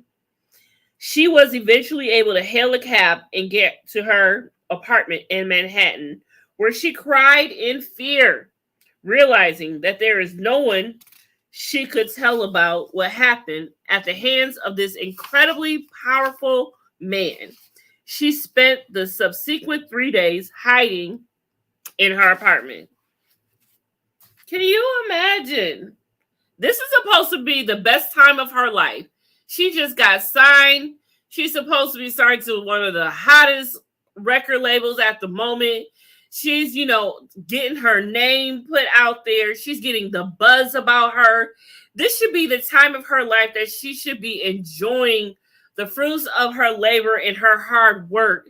And yet, this is what she has to deal with. She is dealing with this man. She is learning what a monster this man is. A monster who so many people have looked up to and idolized even and want to be. And it's got to be so sickening to who knows what she thought about him as an artist back in the day. But to find out this is what this man is about, this is who he really is. That's what I say. I'd rather just, admire the celebrities I like from afar. I don't want to know about celebrities because, when you learn about them, it ruins it. And social media has done that. It has really ruined our perception of our celebrities. Or you could say it has let us really learn about our celebrities. And maybe that's a better way to put it, because we don't need to be idolizing these people. Clearly. Okay. Had to give me a little pups in. Okay. Moving on. We are on the, paragraph 66. In January 2009, after Mr. Combs learned that Miss Ventura spoke to another music manager at a party in Los Angeles, he became enraged. She had hoped speaking to this manager would allow her to further grow her career, and that Mr. Combs would be happy for her. But instead, he became extremely angry and pulled her out of the club where the party was taking place. Okay, I put a TW by this paragraph 67. That means trigger warning. So this is going to be a violent part. So bear with me so I can read this right without this getting flagged. Okay, in the car leaving the club, Mr. Combs beat Miss Ventura, pushing her into a corner of the vehicle and stomping on her face. Jesus, I don't even know. There's no way to even say this a better way. Mr. Combs' security staff, Roger Bonds, tried to stop the beating, but was unable to de-escalate the situation. Now, a lot of these people, I looked them up, and they are still following Diddy. They are everything. And this is Roger Bonds right here with Cassie into 2013. So again, it says Mr. Combs' security staff, Roger Bonds, tried to stop the beating, but was unable to escalate the situation. When the car arrived at Mr. Combs' residence, Ventura attempted to run away, but Mr. Combs followed her and proceeded to again kick her in the moneymaker, the face. Miss Ventura was bleeding profusely and was ushered into Mr. Combs' home, where she began to throw up from the violent assault. Can you imagine going through all of that and then throwing up because you went through all of that? Because you are still traumatized from it. It's still going on in your head. You are still in this moment, still living it. And it's just sick to your stomach because it's like, how? How could I get myself in this? How could this man do this to me? How could everybody around just sit around and not do anything? Why am I so helpless? You know, so many things. And it's just, like I would throw up too. Like, I would have threw up when I had sex with him. But whatever. Upon recognizing the damage he had done and the physical evidence of his abuse, Mr. Combs panicked and forced his staff to bring Miss Ventura to a hotel suite at the London Hotel in Los Angeles, where she was required to stay for a week. She had to recover for a whole week. During this stay, as her injuries from beating healed, Miss Ventura began to fully realize that Mr. Combs' tremendously loyal network not only knew about and witnessed his assault, but also that these witnesses were not willing to do anything meaningful to stop Mr. Combs' behavior. She recognized that she was powerless and that reporting Mr. Combs to the authorities would not alter Mr. Combs' status or influence, but would merely give Mr. Combs another excuse to hurt her. At this point, he got her. This is her mindset. He got her at this point. You see, these are such calculating things right here. How many albums does Cassie even have right now? It ain't 10. Hold on. Let's find out.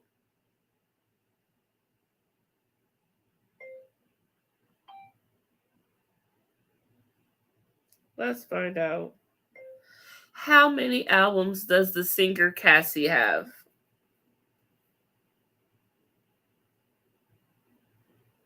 Let's see. Let's hope she has 10.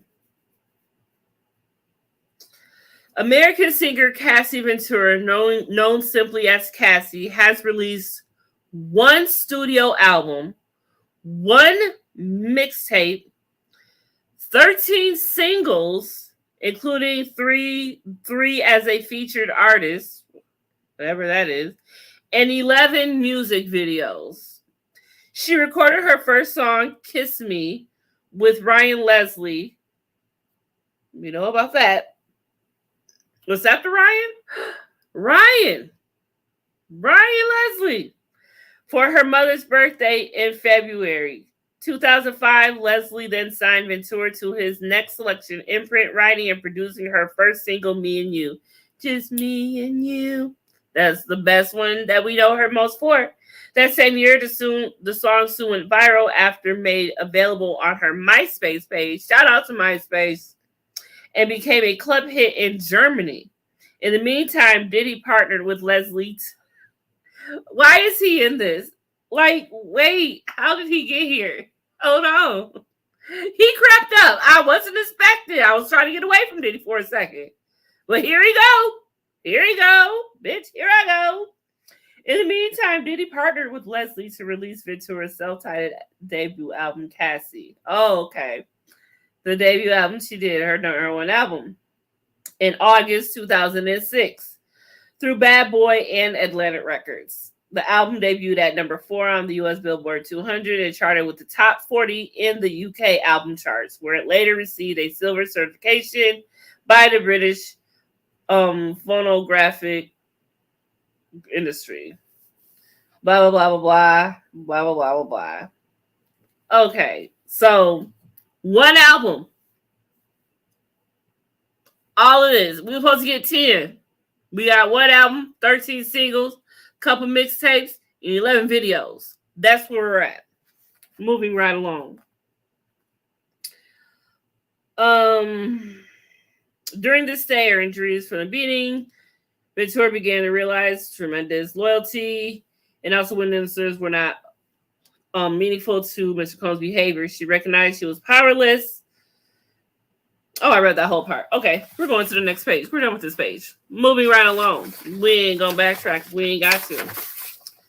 While in the hotel, she asked to go home to her parents, but Mr. Combs wouldn't let her leave. She lied to her mother and then asked about an online gossip forum. When asked about an online gossip forum that reported the assault. So now she's lying to her parents. She's lying back home. He got her. Mr. Combs proceeded to instruct his assistant to purchase excessive amounts of gifts, at least it's gifts this time, for Miss Ventura, which were delivered to the hotel room where she remained trapped. Miss Ventura was terrified, isolated, and unable to see a pathway out of Mr. Combs' abusive hold on her life.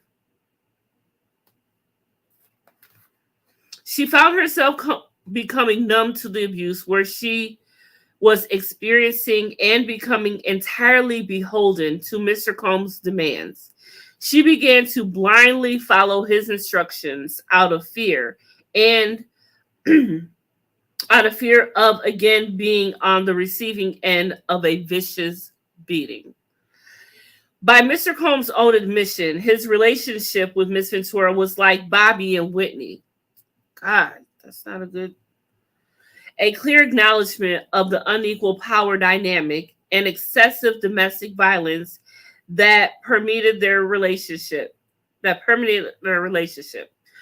the outside looking in, Miss Ventura had heard others refer to their relationship with Mr. Combs as akin to Ike and Tina. That one sounds more... yeah, we'll go with that one. Her volatile and abusive partner, who also owned her label and therefore held her future success in his hands, had fully exerted control over her every aspect of her life. And that is the end of how Mr. Combs took control and inserted himself into Miss Ventura's personal life and career. Article 5, paragraph 76. Okay. Now, I thought this article was going to go into more detail, but it doesn't. And I thought that considering the heading of this of Article 5, and the heading for Article 5 is Mr. Combs forces Ventura into blank trafficking. Okay, here we go. Within a few months of beginning a romantic relationship with 40-year-old Mr. Combs, the 22-year-old Miss Ventura felt beholden to whims and demands. While in New York City, Mr. Combs told Miss Ventura that he wanted to engage in a fantasy called voyeurism. Mr. Combs said that it would turn him on. If he saw Miss Ventura with another, not another man. That's not what he said. He did not say it would turn him on to see her with another man. He said it would turn him on to see her with another D. The D word, the D, give the D. Diddy, capital D, yeah, the D, the big D. You two, y'all gotta lighten up y'all policies because y'all be having us doing some shit to try to get this across. Y'all see how crazy this is. Y'all can't be striking us. Y'all don't allow this man on y'all platform. You might as well let us talk about him freely. Don't play us. Okay. Oh, yeah. So that's that for that page. I don't want to read that part, but yeah, he wanted to see her with another D, y'all. Okay. Paragraph 78. The first time Mr. Combs hired a man and brought the man to his home in Los Angeles, the man, Mr. Combs, and Miss Ventura were The man, Mr. Combs, and Miss Ventura wore masquerade masks and ingested party favors. The illegal substances. Mr. Combs directed Miss Ventura to perform lewd acts with this man while Combs watched them. He got excited with himself, had a happy time with himself, you know what I mean, while he directed Miss Ventura and the man to do specific lewd acts. The entire encounter lasted multiple days. Days. Not minutes, not hours, not a session, not an afternoon, not a day, but days. How? Do you know how much substance you have to be on to continue to do this for days? So you mean you just chilling up in an apartment for days, just getting your freak on for days? Like, when are we stopping to shower? Do we shower in between? Are we eating? Are we sleeping? How does one function for days doing this activity under substances? I would have been out of my freaking mind if I was Cassie. Out of my mind. There ain't no way. Moving right along. Paragraph 80. Mr. Combs, Lord Jesus. Mr. Combs began to call the arrangement a freak off, or FO. He would repeatedly tell Miss Ventura at random moments he wanted an FO, and Miss Ventura was eventually expected to facilitate the location and the hiring of the male workers. Why? She don't even want to do this, and you got her planning the event. Can you imagine? Of course, she wasn't allowed, I feel, by then to have friends. She was completely trapped under him. But let's just say for a second she did have friends. And she was chilling, minding her business on the phone, kikiing with her girl, like, yeah, girl, what's going on? And he's like, hold on, real quick.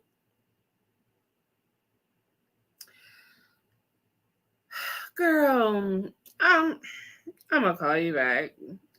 I gotta get these freak offs ready and call these people for this man, because this man wanna do for a whole week.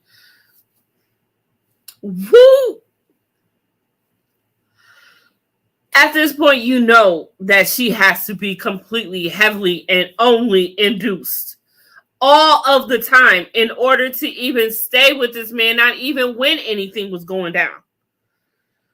Do we have a video? Do we have an apology yet? No apology yet.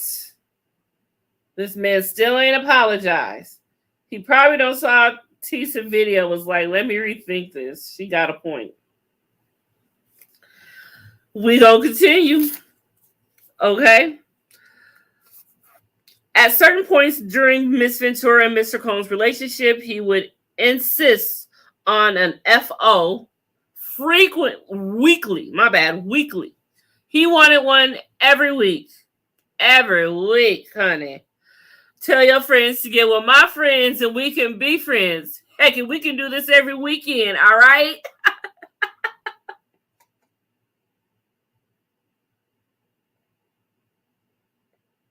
I love it when you call me Pop. Come, I'm sorry. Let me stop. Let me be serious. Okay. Mr. Combs was repeatedly telling Ventura that this practice was our thing and our secret. Really? Just yours, huh? So you mean to tell me you're not doing this with Young Miami? Because according to what I heard on Young Miami's show, the things that was going on was very particular to where it could be initiated that a FO could pop off after the cameras went off. Who's to say it didn't? I'm sure you tried. Moving right along.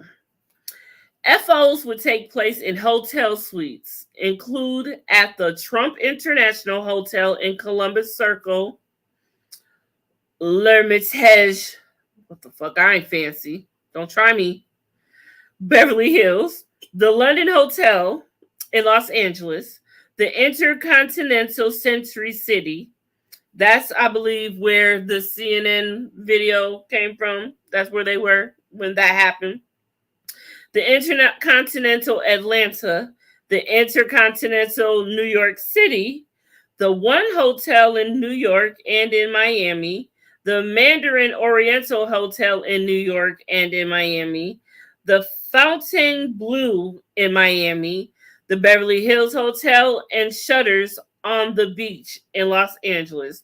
I'm really surprised the Mark Hotel wasn't named. Utterly surprised. I would have thought that would have been the first hotel on the roster. Now I'm wondering, no, there's no way they could pay to keep their name off of this, Doc, but I'm just so surprised. They had to have skipped one. Cassie must have forgot one. There is no way the Mark ain't on this list. The Mark, while I'm bringing that up, the Mark is where that Aubrey incident happened with the reporter in January, where that whole video was taken, that that Kendrick used. That all happened and went down at the Mark Hotel, where they had police were called for an incident. And we don't know nothing about it because said nothing happened to him, said it wasn't him, but he said it wasn't him. If whatever had happened in that room, obviously it was consensual, I guess. But from the timeline, him and Drake had never met each other like that before. They met, look, don't get me off campus. That's a whole other thing. Back to Diddy. This is where we at. And we waiting on him to apologize. That's where we at. Okay. On one occasion around 2013, Mr. Combs had an FO set up at the Intercontinental Hotel in New York City, after which he was charged with tens of thousands of dollars in damages by the hotel. Upon information and belief, Mr. Combs' chief of staff, Tony Fletcher, paid the invoice charged by the hotel. I never looked up Tony Fletcher. He didn't seem important, but everybody is important at this point. Tony Fletcher, let's see what you got about you. What do you do? Look, my phone knows. Look, I call Virgil on the beat. Tony Fletcher, owner at Delicious Made Simple, worked at Bad Boy Entertainment, worked at Sheridan Inner Harbor, worked at Sean Combs Enterprises. Oh, so you deep with him. You deep with him. Okay. So we see where that's going. Anywho, back to it. Where we at? Okay, yes, he paid the invoice for those damages. Of course he did. Keeping everything under wrap. I'm sure he keeps wads of money on him because he always doing something messed up and he got to pay something off. Disgusting. Misfit.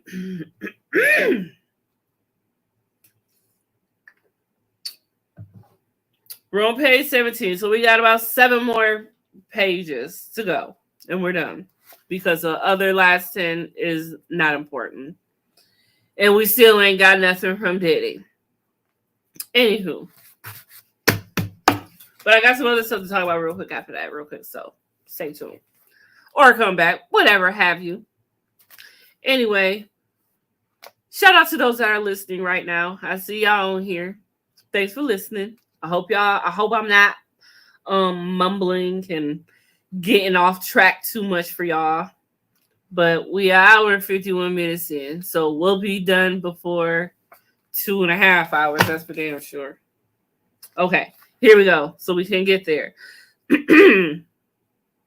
Miss Ventura was eventually instructed to use websites and escort services to find male workers to participate in the FOs. Mr. Combs told Miss Ventura to search for a large black peepees, okay, on the website. Yeah, that's what we're doing, Mr. Combs. Huh? Sometimes Mr. Combs would pay to fly male workers to his location. I keep hearing male workers, not just workers, but male workers. Male workers. He love a male worker, don't he? Whew. He would fly male workers to his location, including to multiple cities in the United States as well as abroad. Fancy. He required Miss Ventura and his staff to help him make these arrangements. He got everybody doing this. It takes a village. It takes a village. I told y'all, it takes a village. Mr. Combs' assistants would help to set up the FOs, including by setting up the hotel suites with baby oil and Astroglide. Jesus. Woo. I would just love to know, like, how many bottles was he going through on a regular, on a good night for Diddy? How many bottles do you go through, sir? What's good for you? Like, I've got so many more questions that I have no business wanting to know. Lord Jesus. Okay, here we go. Mr. Combs' assistants will help set up the FOs. Yep. Mr. Combs always supplied Miss Ventura and the workers with copious amounts of illegal substances, party favors, I like to call them, before and during the FOs. Miss Ventura was given ecstasy, that white girl, GHB, ketamine, marijuana, and alcohol in excessive amounts during FOs, which allowed her to disassociate during these horrific encounters. It became commonplace to get IV fluids in the days after an FO to recover from the excessive party favors pushed upon her. Now, it's become a thing, trying to make it look like an elite fancy thing. And you've seen that with the housewives going to get IVs in to get these liquids, to get judged up because you partied hard all weekend and drunk yourself to oblivion. I guess it's safe to say they are not just drinking in these shows, but they can't show, the other things they did. I mean, for instance, nope, I'm not even going to bring that up. We're going to get back to it. I ain't going to do that. I ain't going to do it. Anywho, okay. Miss Ventura was required to dress up in lingerie for an FO, and Mr. Combs insisted she wear the white nail polish to contrast her nails with the skin of the black men he hired to have intercourse with her.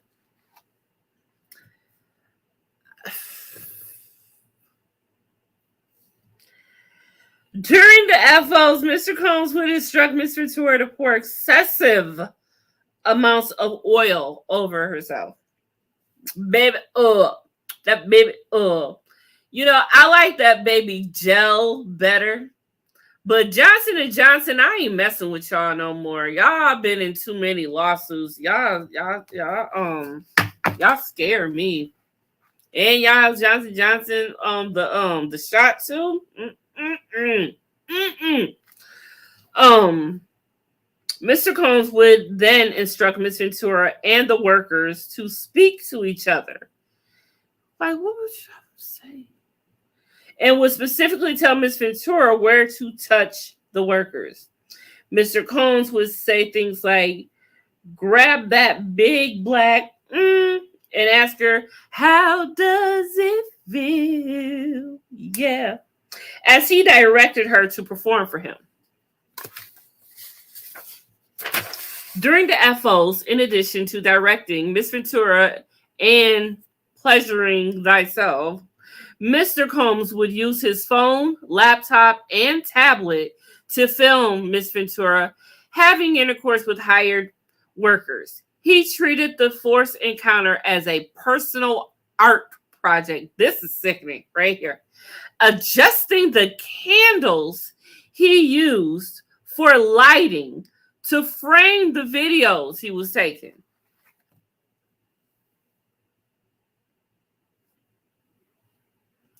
This man was getting off on this so much that he was so excited to make sure the lighting was the way he liked and was perfect and it should be for this piece of art.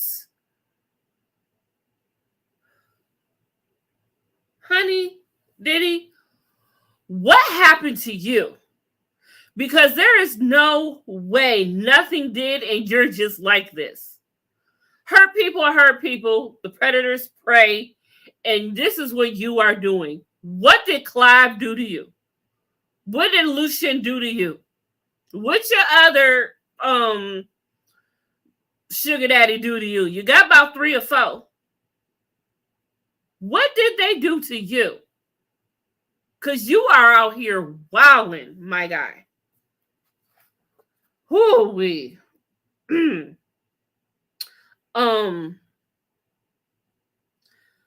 While Miss Ventura quickly deleted any photographs or videos of these acts, if any were taken on her phone, because he would take some on her phone, Mr. Combs repeatedly made it clear that he retained many videos of Miss Ventura during FOs. Even when she deleted the videos, Mr. Combs would tell Miss Ventura that he was able to recover deleted videos from her devices. On one occasion, he sat next to her on a flight and made her watch a video she thought she deleted, reinforcing her inability to escape and the immense power he held over her.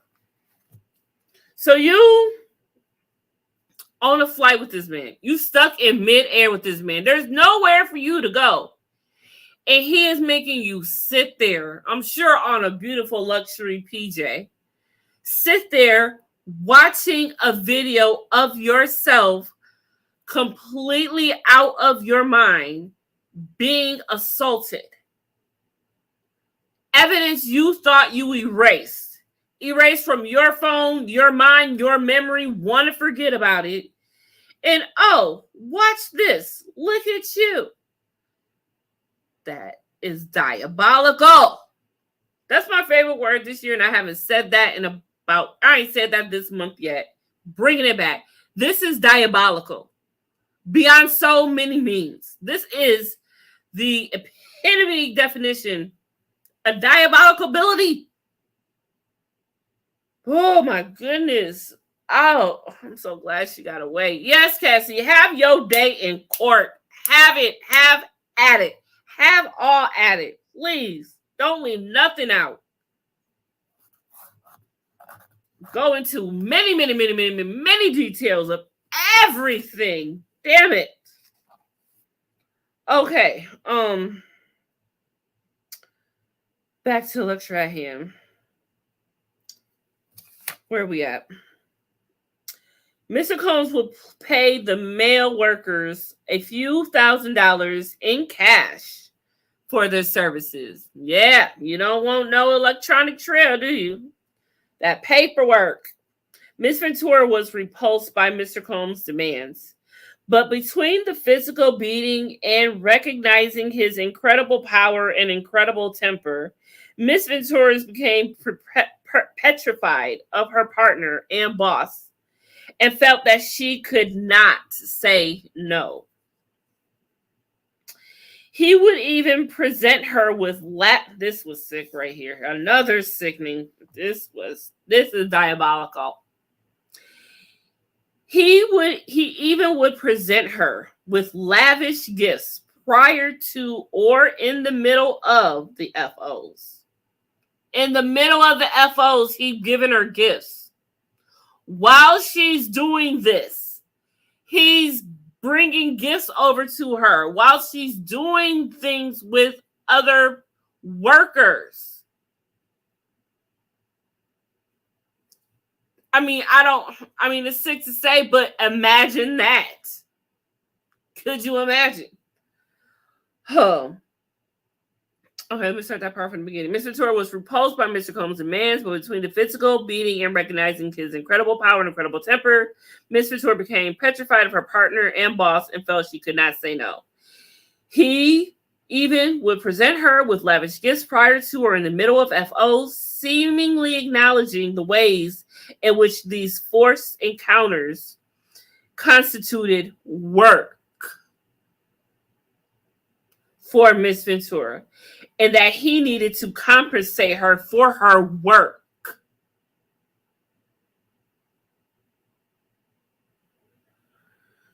At this point, he had even given her so many designer bracelets for F-offs, FOs, freak-offs, and immediately following his brutal attacks, I'm going to start saying attacks instead of beating, okay?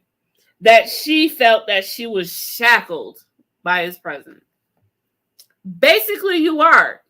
If you were to put on all the bracelets from every time he did to you, girl, you are shackled. That's exactly what you are. Okay. Next page. We are on paragraph 98. 98. We are getting through it, y'all. We are getting through it. And we are 2 hours and 3 minutes in. We will be done by 2 hours and 30 minutes. Okay, so let me get to it instead of doing all my ad-lib shit. Frequently, her anxiety before an FO would become so great that she would become physically ill, sometimes to the point of vomiting. While kneeling over the toilet, Mr. Combs would shame her into performing for him, eventually forcing her to get up and go back and finish and proceed with the encounter.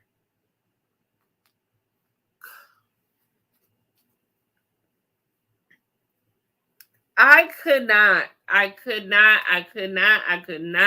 How did she endure this for this long? My goodness. Like, I would have to wake up and pop a pill. Like, I would have to set an alarm a half hour before I wake up to take something. So when I actually did wake up, I can deal with being alive still under this man's care. Okay. Sometimes to the point of vomiting. While kneeling over the toilet, he would shame her to make her go back to go perform even more. She knew firsthand that telling Mr. Combs that she did not want to engage in FOs was met with anger and violence. In addition, any suggestion that Ms. Ventura would refuse the FO or otherwise report Mr. Combs' abuse was met with ultimatums by Mr. Combs, who would say that Ms. Ventura could not go to the police because she had a lot to lose. He is just dangling her career over her head. Her one album, 11 videos, 13 songs, 3 mixtapes. That's what he's holding this over her head like this. Diabolical. Around August 2015, for example, in the middle of surprise birthday dinner for Miss Ventura's 29th birthday, another birthday, happy birthday to her, Mr. Combs insisted that Miss Ventura leave the party and go to a hotel for a freak off. When she expressed she did not want to go, Mr. Combs had Miss Ventura cornered by his security staff in order to force her to leave with him. You couldn't even get the night off for your birthday, sis. Damn.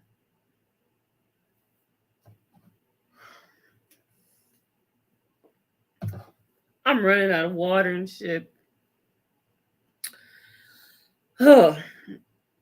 After this FO, this MF, Mr. Combs and Miss Ventura went back to the hotel room that Miss Ventura was staying in, where some of Miss Ventura's friends were already hanging out. Mr. Combs was severely intoxicated, and at one point during the night, picked one of Miss Ventura's friends, Ventura and her friends. Hold on, I'm skipping. Mr. Combs was severely intoxicated that at one point during the night picked up one of Miss Ventura's friends like a child and dangled the friend over the balcony of the 17th floor hotel suite. Now, when this came out, I believe this was said to have been Wale, that they say? I think it was Wale? I'm not sure. I know he ain't do no woman like that. Could be wrong. He seems to only like to do mess up things to women. But we'll proceed. Miss Ventura and her friends were scared by Mr. Combs' erratic behavior, but Miss Ventura was heavily sedated because of the party favors she took to participate in the FO, and therefore was unable to respond. She wasn't even able to respond. That's how messed up she was. That's how inebriated she was. That's how much under the influence she was, that she was unable to respond to Combs' terrifying behavior. Now to this point, she's probably like, for once, it's not me. She could have. I'm just saying. The FOs became work for Miss Ventura, and despite her protestations,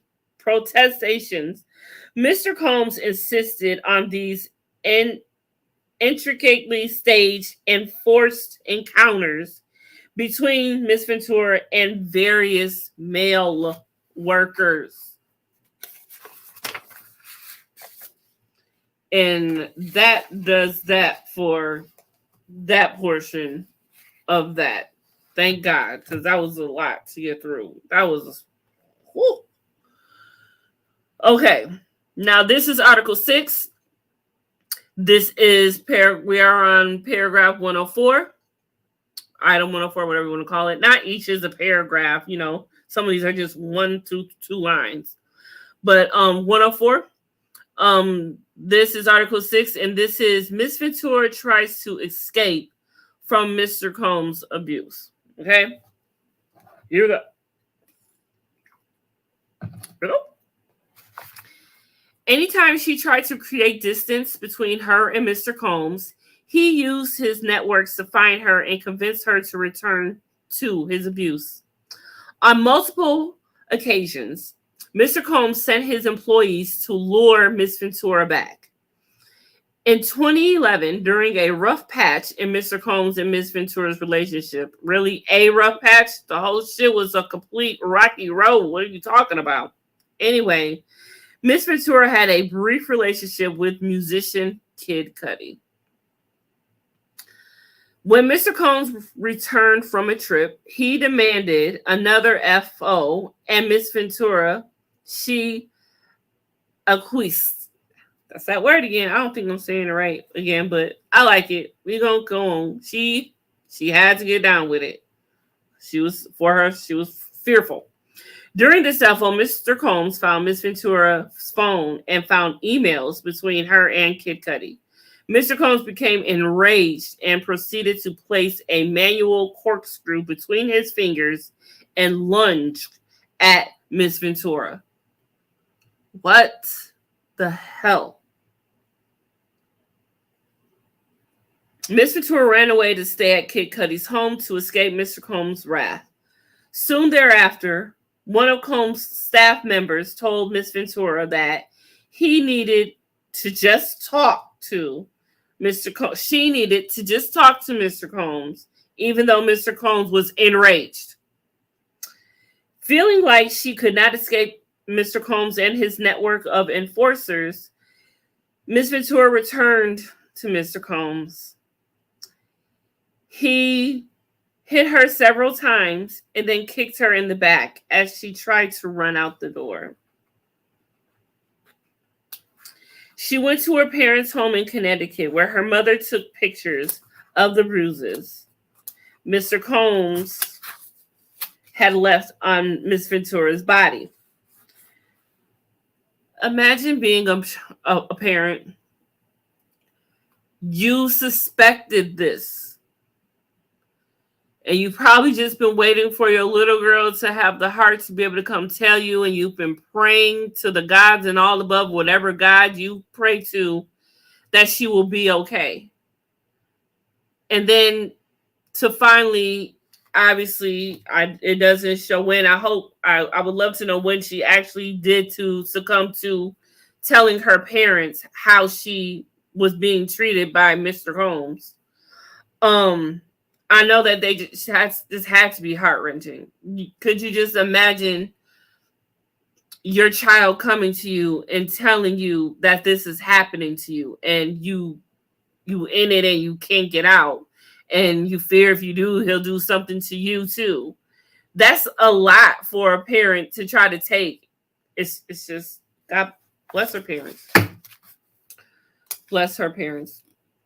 In February 2012, during Paris Fashion Week, Mr. Combs told Ventura that he was going to blow up Kid Cudi's car and that he wanted to ensure that Kid Cudi was home with his friends when it happened. Around that time, Kid Cudi's car exploded in his driveway.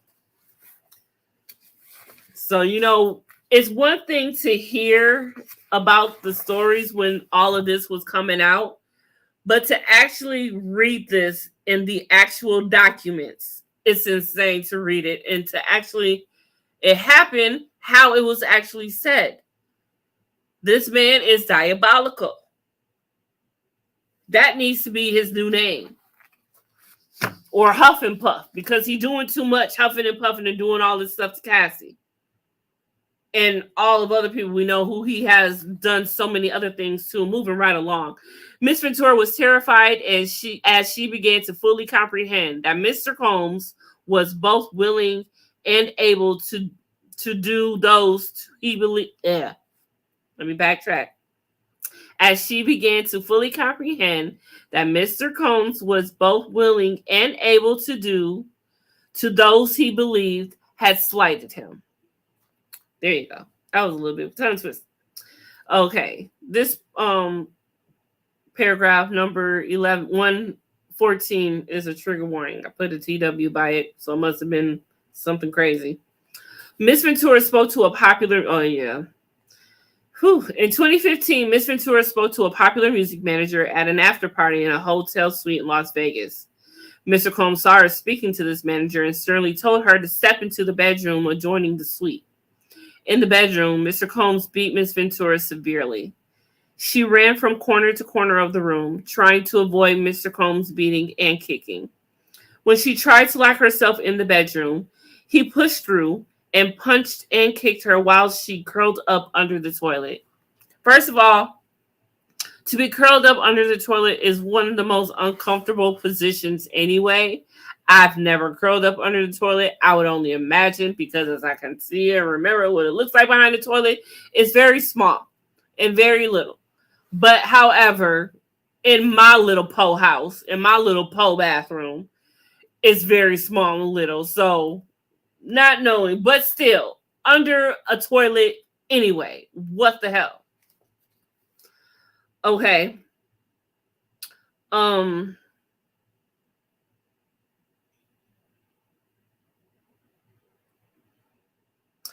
Her screams were drowned out by the loud music playing in the outside area of the hotel suite, so no one could hear her scream.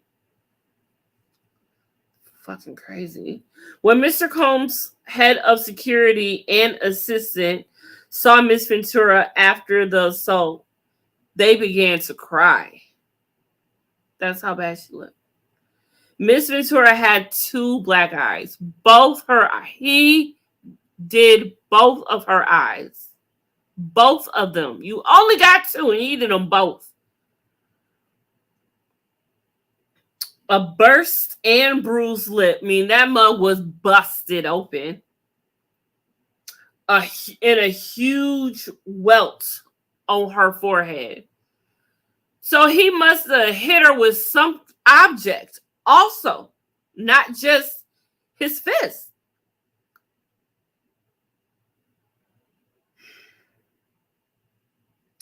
Upon seeing the results of this vicious attack, Mr. Combs immediately took steps to concealing his wrongdoing. I bet you did. He forced Miss Ventura to stay at his home in Holmby Hills along with one of his sons. With one of the children.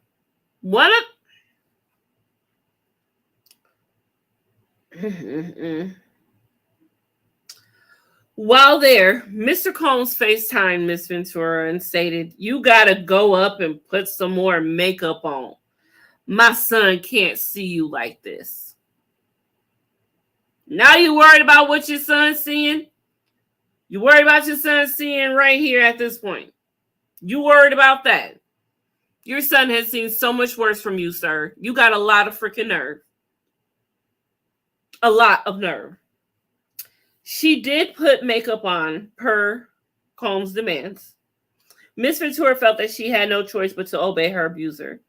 Even though security guards, assistants, and friends saw the situation she was in, no one dared to help her or speak up on her behalf. She therefore had no choice but to remain subservient.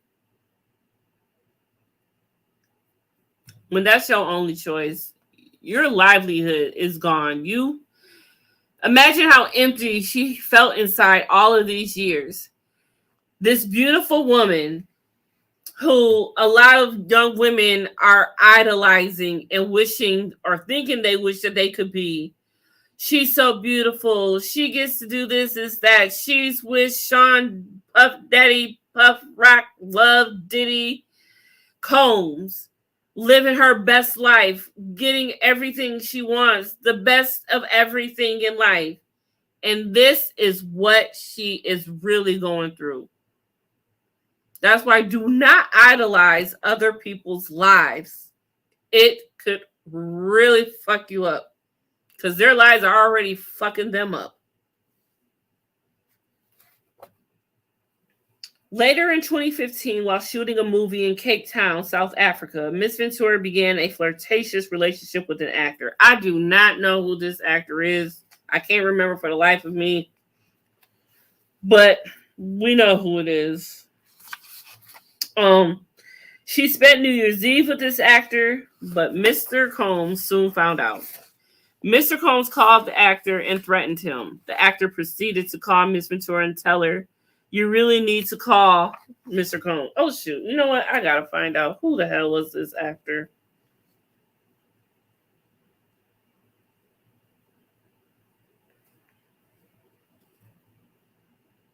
Okay. Who's the actor Cassie did a movie with in Cape Town? Oh, that's when she did Honey. Directed by Billy Wilder, starring Cassie Ventura and Kenny Wormold. Okay, yeah, he was cute. I bet Diddy wanted him. I bet you Diddy wanted him. Betcha. Gotcha. I bet you Diddy wanted him. Anyway, Combs soon found out. Mr. Combs called the actor and threatened him. The actor proceeded to call Miss Ventura, tell her you really need to call Mr. Combs. Flake out, punk. Well, I understand shit. He ain't want no trouble. Kid Cudi Carter got blew up. You dangling people over 17-story buildings. I don't want no smoke. I'm just trying to make my movie and my money and make my career out here. Oh, good. Okay. In or around March 6, 2016, during a freak-off at the Intercontinental Hotel in Century City, Los Angeles. Oh, this is the one. This is the CNN video, I believe, right here. Okay, Mr. Combs became extremely intoxicated and punched Miss Ventura in the face, giving her a black eye. Again. That's all you got, Ike? Again. I can see it, like they said. After he fell asleep, Miss Ventura tried to leave the hotel room. But as she exited, Mr. Combs awoke and began screaming at Miss Ventura. He followed her into the hallway of the hotel while yelling at her. This is the video. He grabbed at her and then took glass vases in the hallway and threw them at her, causing glass to crash around them as she ran to the elevator to escape. She managed to get into the elevator, and when she got to the lobby, quickly took a cab to her apartment. I just want to stop for a minute right there. The way it is described in this document clearly is not the way it happened in the video. She gave this mug grace because she didn't mention how when he grabbed her down, threw her down, and kicked her while she was down. She didn't add that part. No, she didn't. She was nice. She made it nice for his ass. He should be thanking her. He should be getting a thank you with this apology as well. Are we still on video watch? We are still on video watch. There is still no video surface of Diddy, who is supposed to be coming out and saying that he is apologizing to Cassie and others involved that has been hurt. He has a whole entire note and ready that he has set. He is going to call all of the violins in the house. It is going to be soul singing, flowers bringing type of shit he's about to try. He's about to put on the performance of his life, okay? The best he's ever done. Or is he's going to try. We can't fall for the okie doke. We saw what we saw. We saw what we saw. We can't unsee it. And that is why CNN released, and that is why the feds released that video to CNN. No, he cannot be charged with that. The statute of limitations is over. However, we saw what we saw. We're going to be thinking about that. Whomever the jury is who has not been picked yet, we'll be thinking about that, seeing that. Okay? I mean, maybe the jury has been picked yet. Maybe they just got everything just ready for when they pick him up. But, you know, after he apologizes, they're like, okay, he's taken enough of a beating. Let's get him now. Let's put him out of his misery. Let's get him. He's done everything. There's nothing else left. Unless they got anything they can find in the house next door that stupid Diddy Diddler wanted to doing his rap diss talking about they missed the house next door, you dumbass. Let's proceed. We're almost there. Anyway, she managed to get to the elevator. Yep. Okay. Upon realizing that her running away would cause Mr. Combs to be even angrier with her and completely stuck in this vicious cycle of abuse, Miss Ventura returned to the hotel with the intention of apologizing to him. She was going to apologize to him. She came back. She came back to apologize to him. It says it. This is the hold he had on her, y'all.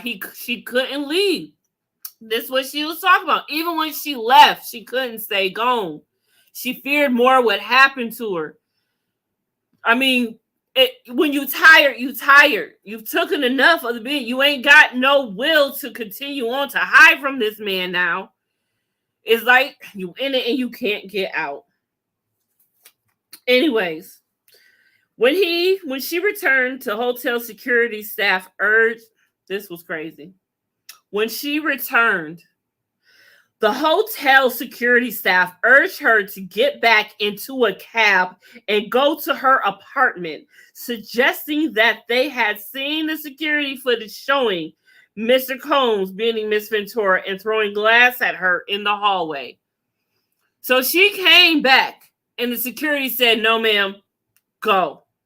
Go. Do not come back. Go." That is crazy. That is nuts. So this footage, so they saw this. So that means that there are people who have known about this incident all of this time and have said nothing. I'm sure it's been because of hush money. Sure, they probably been threatened. Who knows? So I can't fault nobody for not doing what, because you never know what's really going on. Upon information and belief, Mr. Combs paid the Intercontinental Century City $50,000 for the hallway security footage from that evening. So there it is in the document right there. Paragraph 123. Right there. So he had one job. After this, Miss Ventura left her home in Comstock and went to hide away at a friend's home in Florida. James Cruz, this man right here, James Cruz, who was then president of Bad Boy Management, tracked Miss Ventura down and told her that her single would not be released if she did not answer Mr. Combs' phone. This man right here. Yep. FYI, this man still follows Diddy. And this is what he did. As it says, James Cruz exits Combs Enterprise to launch Latin marketing agency. Now, there was an article about it, and in the article, he says, Sean Diddy Combs, one of the Bad Boys Entertainment presidents, while he will be leaving the company, he will not be leaving our family. No, he sure didn't. He continued to help Diddy still after he left. And this is how. You can read between the lines of what this says right here. It says, James Cruz, president of Bad Boy Entertainment and longtime manager of Sean Diddy Combs, is exiting Combs Enterprises after 18 years. After 18 years, mind you, he exited like this happened. This exit happened like a year after this video incident happened. He said, you know what? I gotta go. He got his shit together, got himself something together, launched his own shit, and left Diddy alone. Not too much, though. Like I said, he still follows Diddy to this day. I looked it up earlier. He still follows him. It goes on to say, 18 years to launch Latin marketing agency 123 Uno Dos Tres and to focus on the expansion of cruise control management. He will continue to book Combs for global talent engagements and remain an advisor to the Combs Enterprises management team. Cruz's background includes marketing position of the SRC marketing group, where he was president and led marketing campaigns for Sing Disc and UFC, and at Violator Management. What a name. It goes on to say, where as a senior vice president of marketing and promotions is what he did for Violator Management. He was a key player in advancing the careers of Busta Rhymes, Missy Elliott, and 50 Cent. Look, something in common, 50. And a stakeholder in Violator Marketing Group, of course, an offshoot of the company. Among the brands, he has worked with our Vitamin Water, RBK, Showtime Sports, and Brand Jordan. So this man has his hand into a lot of dealings, and he still deals with Diddy. Still been booking them, still been keeping them booked and busy. Just saying. That just goes to show what's going on here. Not everyone is falling off yet. He's still got a couple people in his corner. A lot of people believe that Diddy is the Fed, and a lot of people are going on with that, and they feel that he is. And, you know, I mean, it could always be possible. I mean, the government turns on their own all the time, and he was just an informant. Ain't like you. It was only a matter of time that he would be used anyways. That's the sneaky thing about being a informant or becoming part of the government. You're only going to be used for so long. You're at the bottom. You don't really know what's going on. Your face surface value. You don't even know if you're being used at the right way. But he needed his protection. He needed to feel empowered, superior, powerful. So he ran with it. And there you have it. Now look at you. Okay, paragraph 125. A woman who worked at Sony Music reached out to her with a similar ultimatum concerning her record. Reached out to Cassie. Incredibly, Mr. Combs even convinced one of his attorneys to call Miss Ventura at this time. This lawyer told Miss Ventura that it's in your best interest to call Mr. Combs back. Each time Miss Ventura tried to run away, Mr. Combs and his powerful network would force her right back to him. It's like it was just suction, just sucked her in. Mr. Combs' tight hold over her life and irreparably damaged her friendships. Around 2018, when Miss Ventura was with her friend Carrie Morgan in her house, Mr. Combs used his key to Miss Ventura's house and came in unannounced. He and Miss Morgan had an altercation, during which Mr. Combs threw a hanger at Miss Morgan. Upon information and belief, the incident resulted in a settlement between Mr. Combs and Miss Morgan, and Miss Ventura ended up paying Miss Morgan's additional funds in an attempt to resolve the dispute between her close friend and her abusive and controlling boyfriend. The relationship between Miss Ventura and Miss Morgan has been strained since this time. So with it, I hate this shirt. All my shirts are way too big on me, y'all. I know I look like bummy or whatever, but my shirts are just getting too big for me, and I have not gotten a new wardrobe. But hey, that means I'm losing that weight. Anyway, back to, I'm full of it. Mr. Combs had over blah blah blah. Yep. Dispute has since that time been strained. Okay, seeing the extreme measures Mr. Combs took to keep a tight hold on Miss Ventura and isolate her from her support network, and having experienced the repercussions of rejecting his demands, Miss Ventura felt that saying no to Mr. Combs would cost her something: her family, her friends, her career, or even her life. And that concludes Article 6. This is Article 7, and I actually thought this one was also going to be way more harsher than it actually says, but I'm sure we will hear a lot more detail in court if we get to hear what happens. Oh, please let this case be public. Please let the cameras in, and please let Tisa Tells get in there. Please. Hey, Tisa girl. Article 7. Mr. Combs. Miss Ventura violates her to the fullest extent. Remember what we said that was. We'll just read it. You'll know what it is. Okay. Ike and Tina in the studio. Yeah, that's what he's doing to her. By 2017 and 2018, Miss Ventura became desperate to leave Mr. Combs and his abuse of her.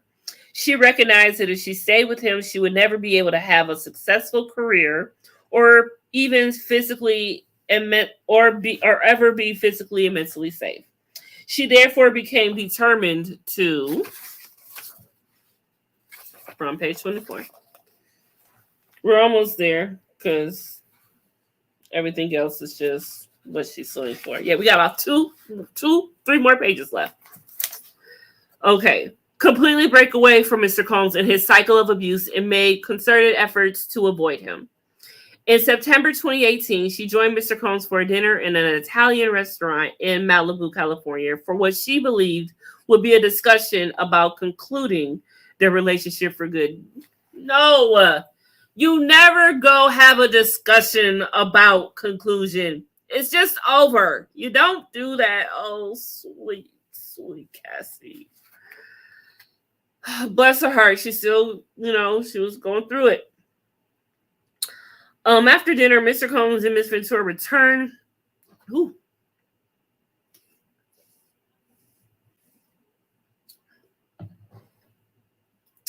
Who was about to have a choke attack? Okay. After dinner, Mr. Combs and Miss Ventura returned to Miss Ventura's home, which was paid for by Mr. Combs. Why did they go back to the house? Okay, it's one thing to go have dinner with him. That was a no, hell no already. But then she brings him back to her house. I mean, he is paying for it. But if you're about to break up with him, you got to know that this is not going to be any longer, right? But maybe that's why she brung him. Maybe it's like, shit, I need to stay in here at least a couple months till I get it together. So I at least got to play cool. So anyway, Mr. Combs forced himself into her apartment. I mean, she was inviting him back, but I guess who knows? We'll let her tell the story. Mr. Combs forced himself into her apartment and tried to kiss Miss Ventura. She told him to stop and attempted to push him away. Mr. Combs then forcibly pulled off Miss Ventura's clothing and unbuckled his belt. He proceeded to do that to her. Miss Ventura, while she repeatedly said no and tried to push him away. Soon thereafter, Miss Ventura took steps to completely separate herself from her longtime abuser, including by leaving the home that he paid for and returning the car, that Jaguar he purchased for her. And that's when you know it's over. When she leave your shit, when she give you your shit back, then it's over. Ain't nothing you can do.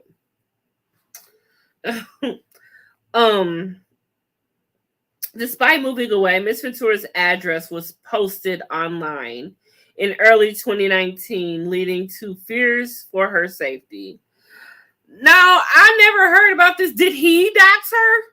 Like, obviously somebody did.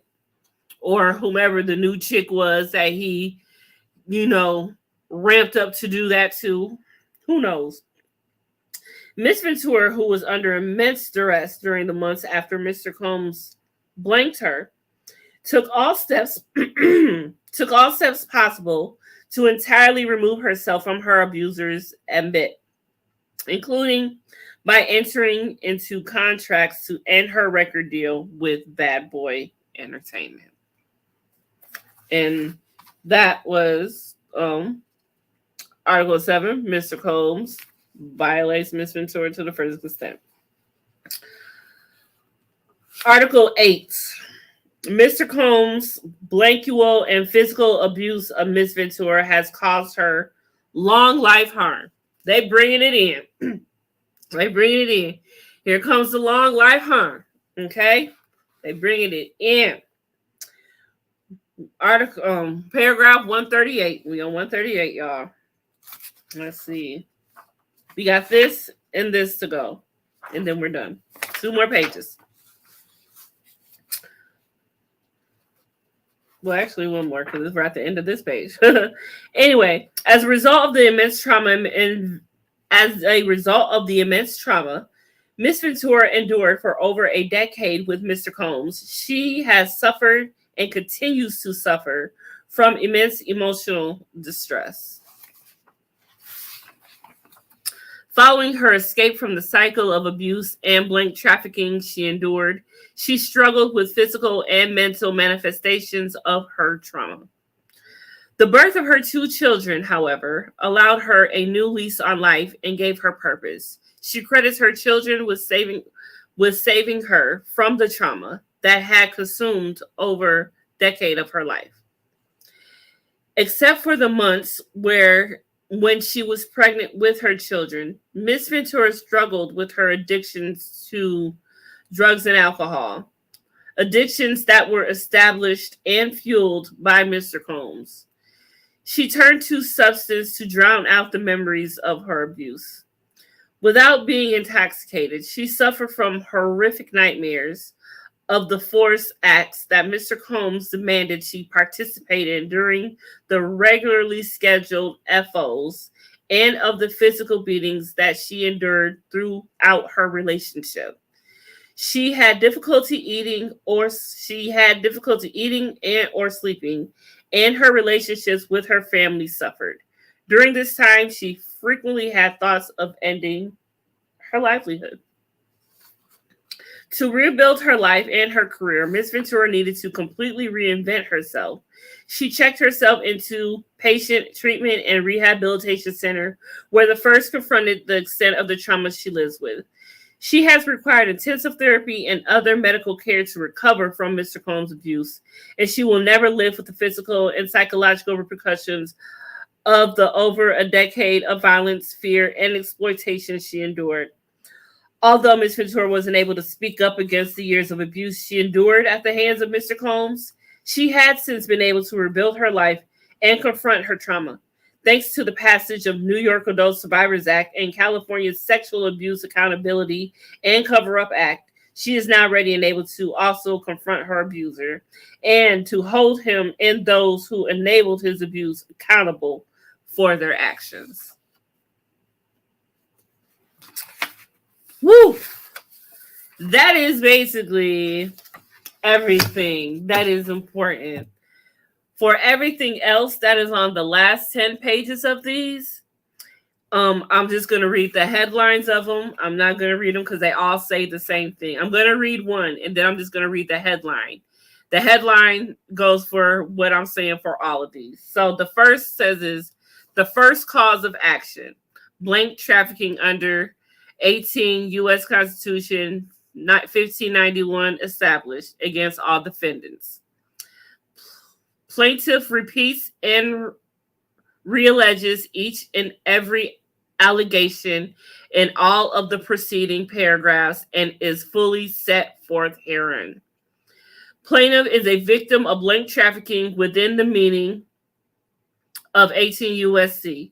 The defendant's act of omission taken separately and or together as outlined above constitute a violation of 18 U.S.C. Specifically, defendant Sean Combs perpetrated blank trafficking of Miss Ventura by requiring her to engage in forceful lewd acts in multiple jurisdictions, and all defendants benefited from Mr. Combs' venture by holding Miss Ventura and artists signed with defendant Bad Boy Records and otherwise employed by other defendant Doe corporations, captive to Mr. Combs' demands and desires. At all relevant times, defendants participated in and facilitated the harboring and transportation of plaintiff for purposes of blank induced by force, fraud, or coercion. Woo! That's some deep words right there. When you put it all out that like that, this sounds so bad. It is over for him. The defendant corporations have financially and otherwise benefited as a result of these acts and omissions by keeping Mr. Combs, the volatile and explosive owner of the defendant corporations, satisfied. They benefited from facilitating his behavior to the extent it kept the mercurial music mogul happy and kept Miss Ventura obedient to Mr. Combs and the corporation's interests.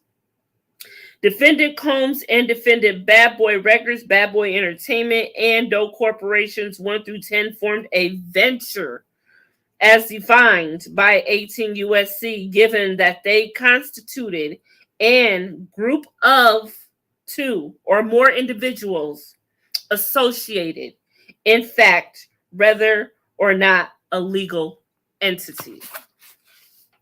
As directed and proximate result of defendant's unlawful conduct, as alleged herein above, plaintiff has suffered physical injury, severe emotional distress and anxiety, humiliation, embarrassment, post-traumatic stress disorder, economic harm, and other consequential damages. Plaintiff also seeks reasonable attorney fees as provided under 18 USC. Now, each act reads the same thing that I just read. I'm just going to read the acts and then we're done. Second cause of action, violation of the New York Services of Victims of Human Trafficking, New York Service Law. Third cause of action, violation of the California Trafficking Victims Protection Act. He violated everything. Fourth cause of action, battery under New York law, blankual battery under New York law against defendant Sean Combs. Fifth cause of action, blankual assault pursuant to California Blankual Abuse and Cover-Up Accountability Act against all defendants. Sixth cause of action, violation of the Victims of Gender-Motivated Violence Act, New York City Administration against all defendants. Seventh cause of action, blankual harassment, gender discrimination, and hostile work environment under New York State human rights law against all defendants.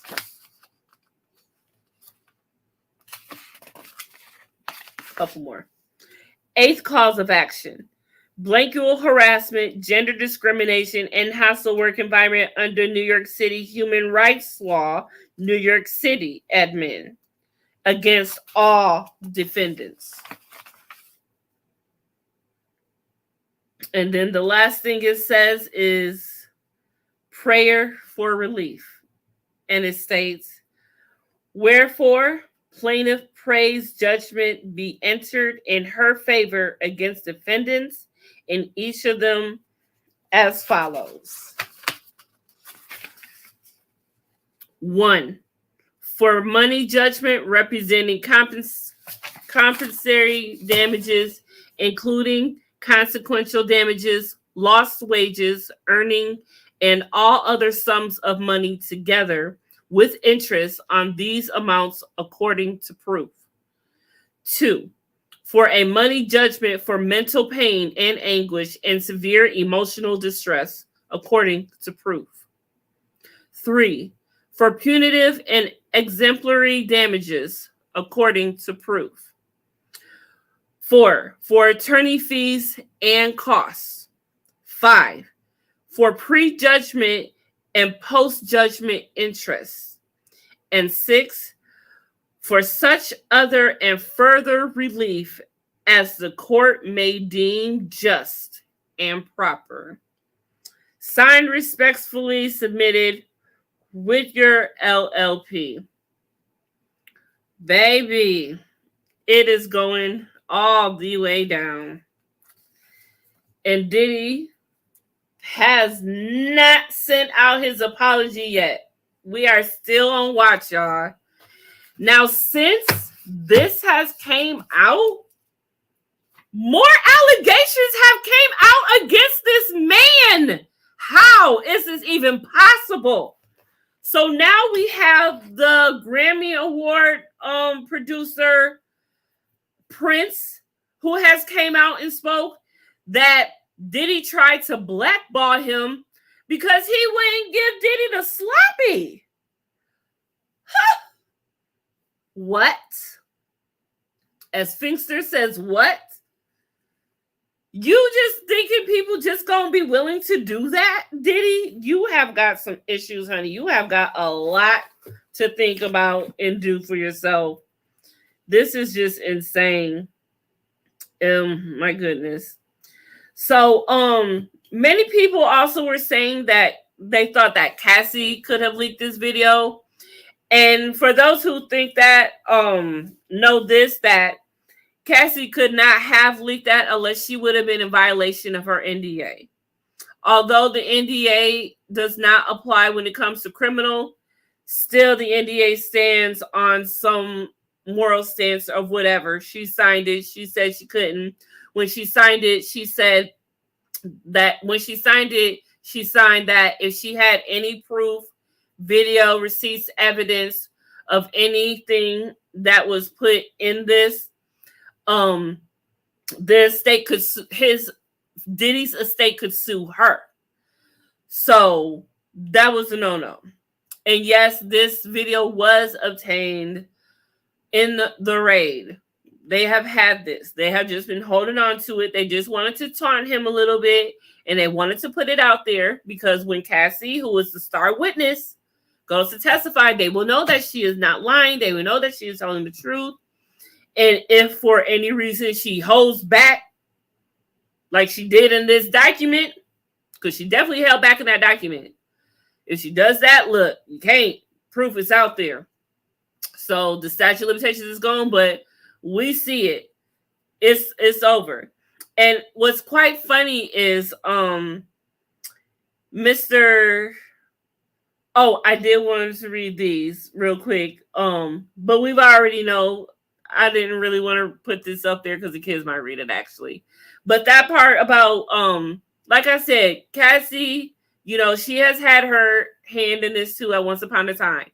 She was the other woman before she became that woman.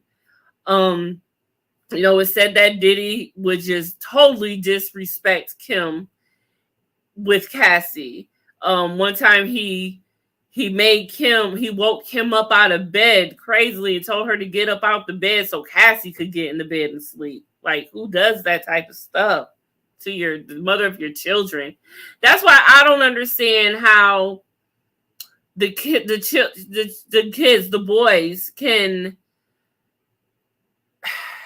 be on this man's side the way that he did your mama. I just don't understand. Unless he got y'all so messed up too. I mean, obviously y'all in this too, but my goodness. But this video has to come out. All major stream news outlets are on high alert that this video is to drop at any moment. They are expecting it. It was actually Kodak Black's crazily Kodak Black's lawyer who weighed in on this and said this.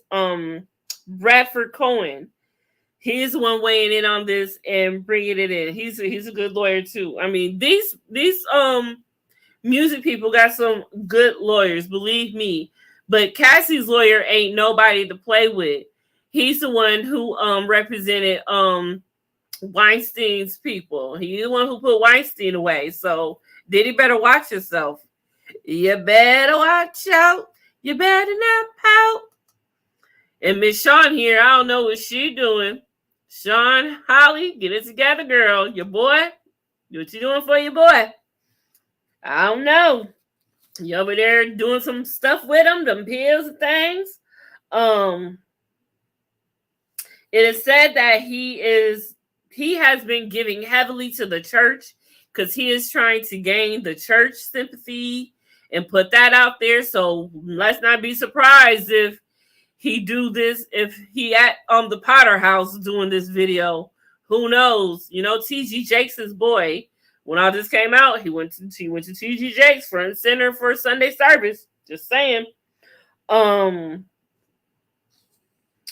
But it's crazy of all this going on. I'm trying to make sure I didn't miss anything before I get off, because I am not coming back on until this man has done the video. Yeah, I think everything. I think I said everything. Yeah, we talked about the new producer tried to blackball him. Oh, Stevie J. If I didn't say Stevie J, he has deleted all of his Instagram except 3 posts. And he is not with Diddy. He is not sticking by his man. He is not next to his man. He is out chilling, having quality time with his daughters. Okay, he is with his daughters. Okay, and he showed them off. He couldn't wait to show us that he is with his daughters, having a good time, not worried about nothing. Look at him. And there you go. Those are the only 3 posts. See, 3 posts up. Let's see if he's still following Diddy. Let's go see real quick. Let's check it out. Let's check this out real quick. Who is Stevie J?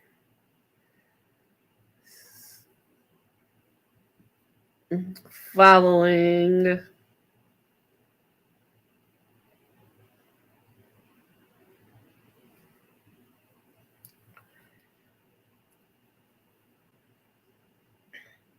Uh-oh. Oh, he's still following him. He's still following his man. He ain't let him go completely. He's still holding on a little bit. Just a little bit. Dominique Strauss-Kahn. Why do I have him out here? Dominique Strauss-Kahn.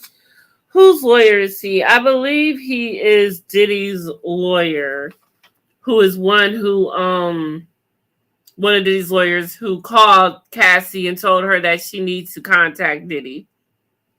I'm just going through whatever I saved. I just saved something. Mark Garagos.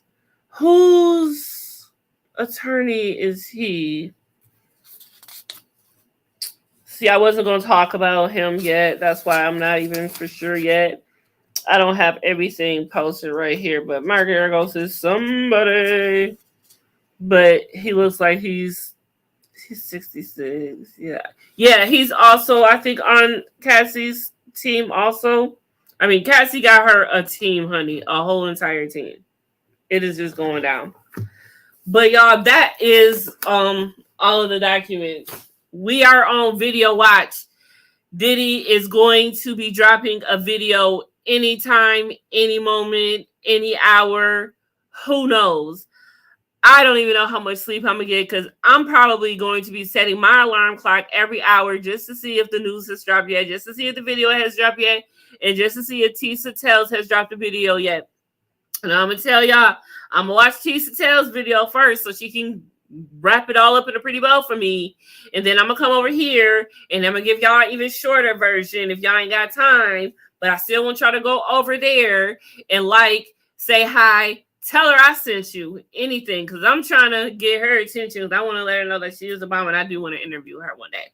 So with that being said, it is the devil's hour. I'm surprised. You know what? I honestly thought he was going to drop it around 3 o'clock, the devil's hour, unless the time is different and he's somewhere different, and maybe it's gonna drop at 6.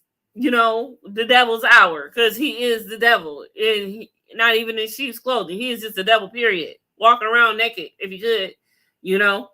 But yes, and now LeBron has unfollowed Diddy on social platforms after the hotel video has been out. It is just so much quality time. Stevie J is not with Diddy.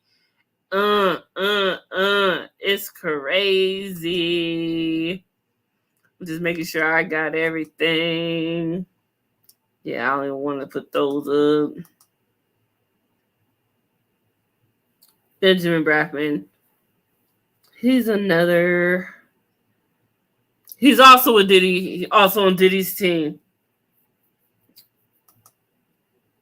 This is just one of the parts of the excerpts. This was video. I was about when I was reading it earlier.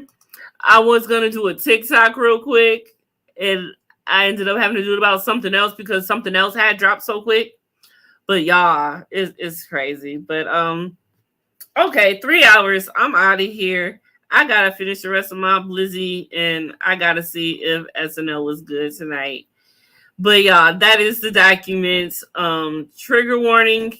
Sorry about that. Y'all know what it is. I think we all could use a drink at this moment. I know I can. Thanks for watching.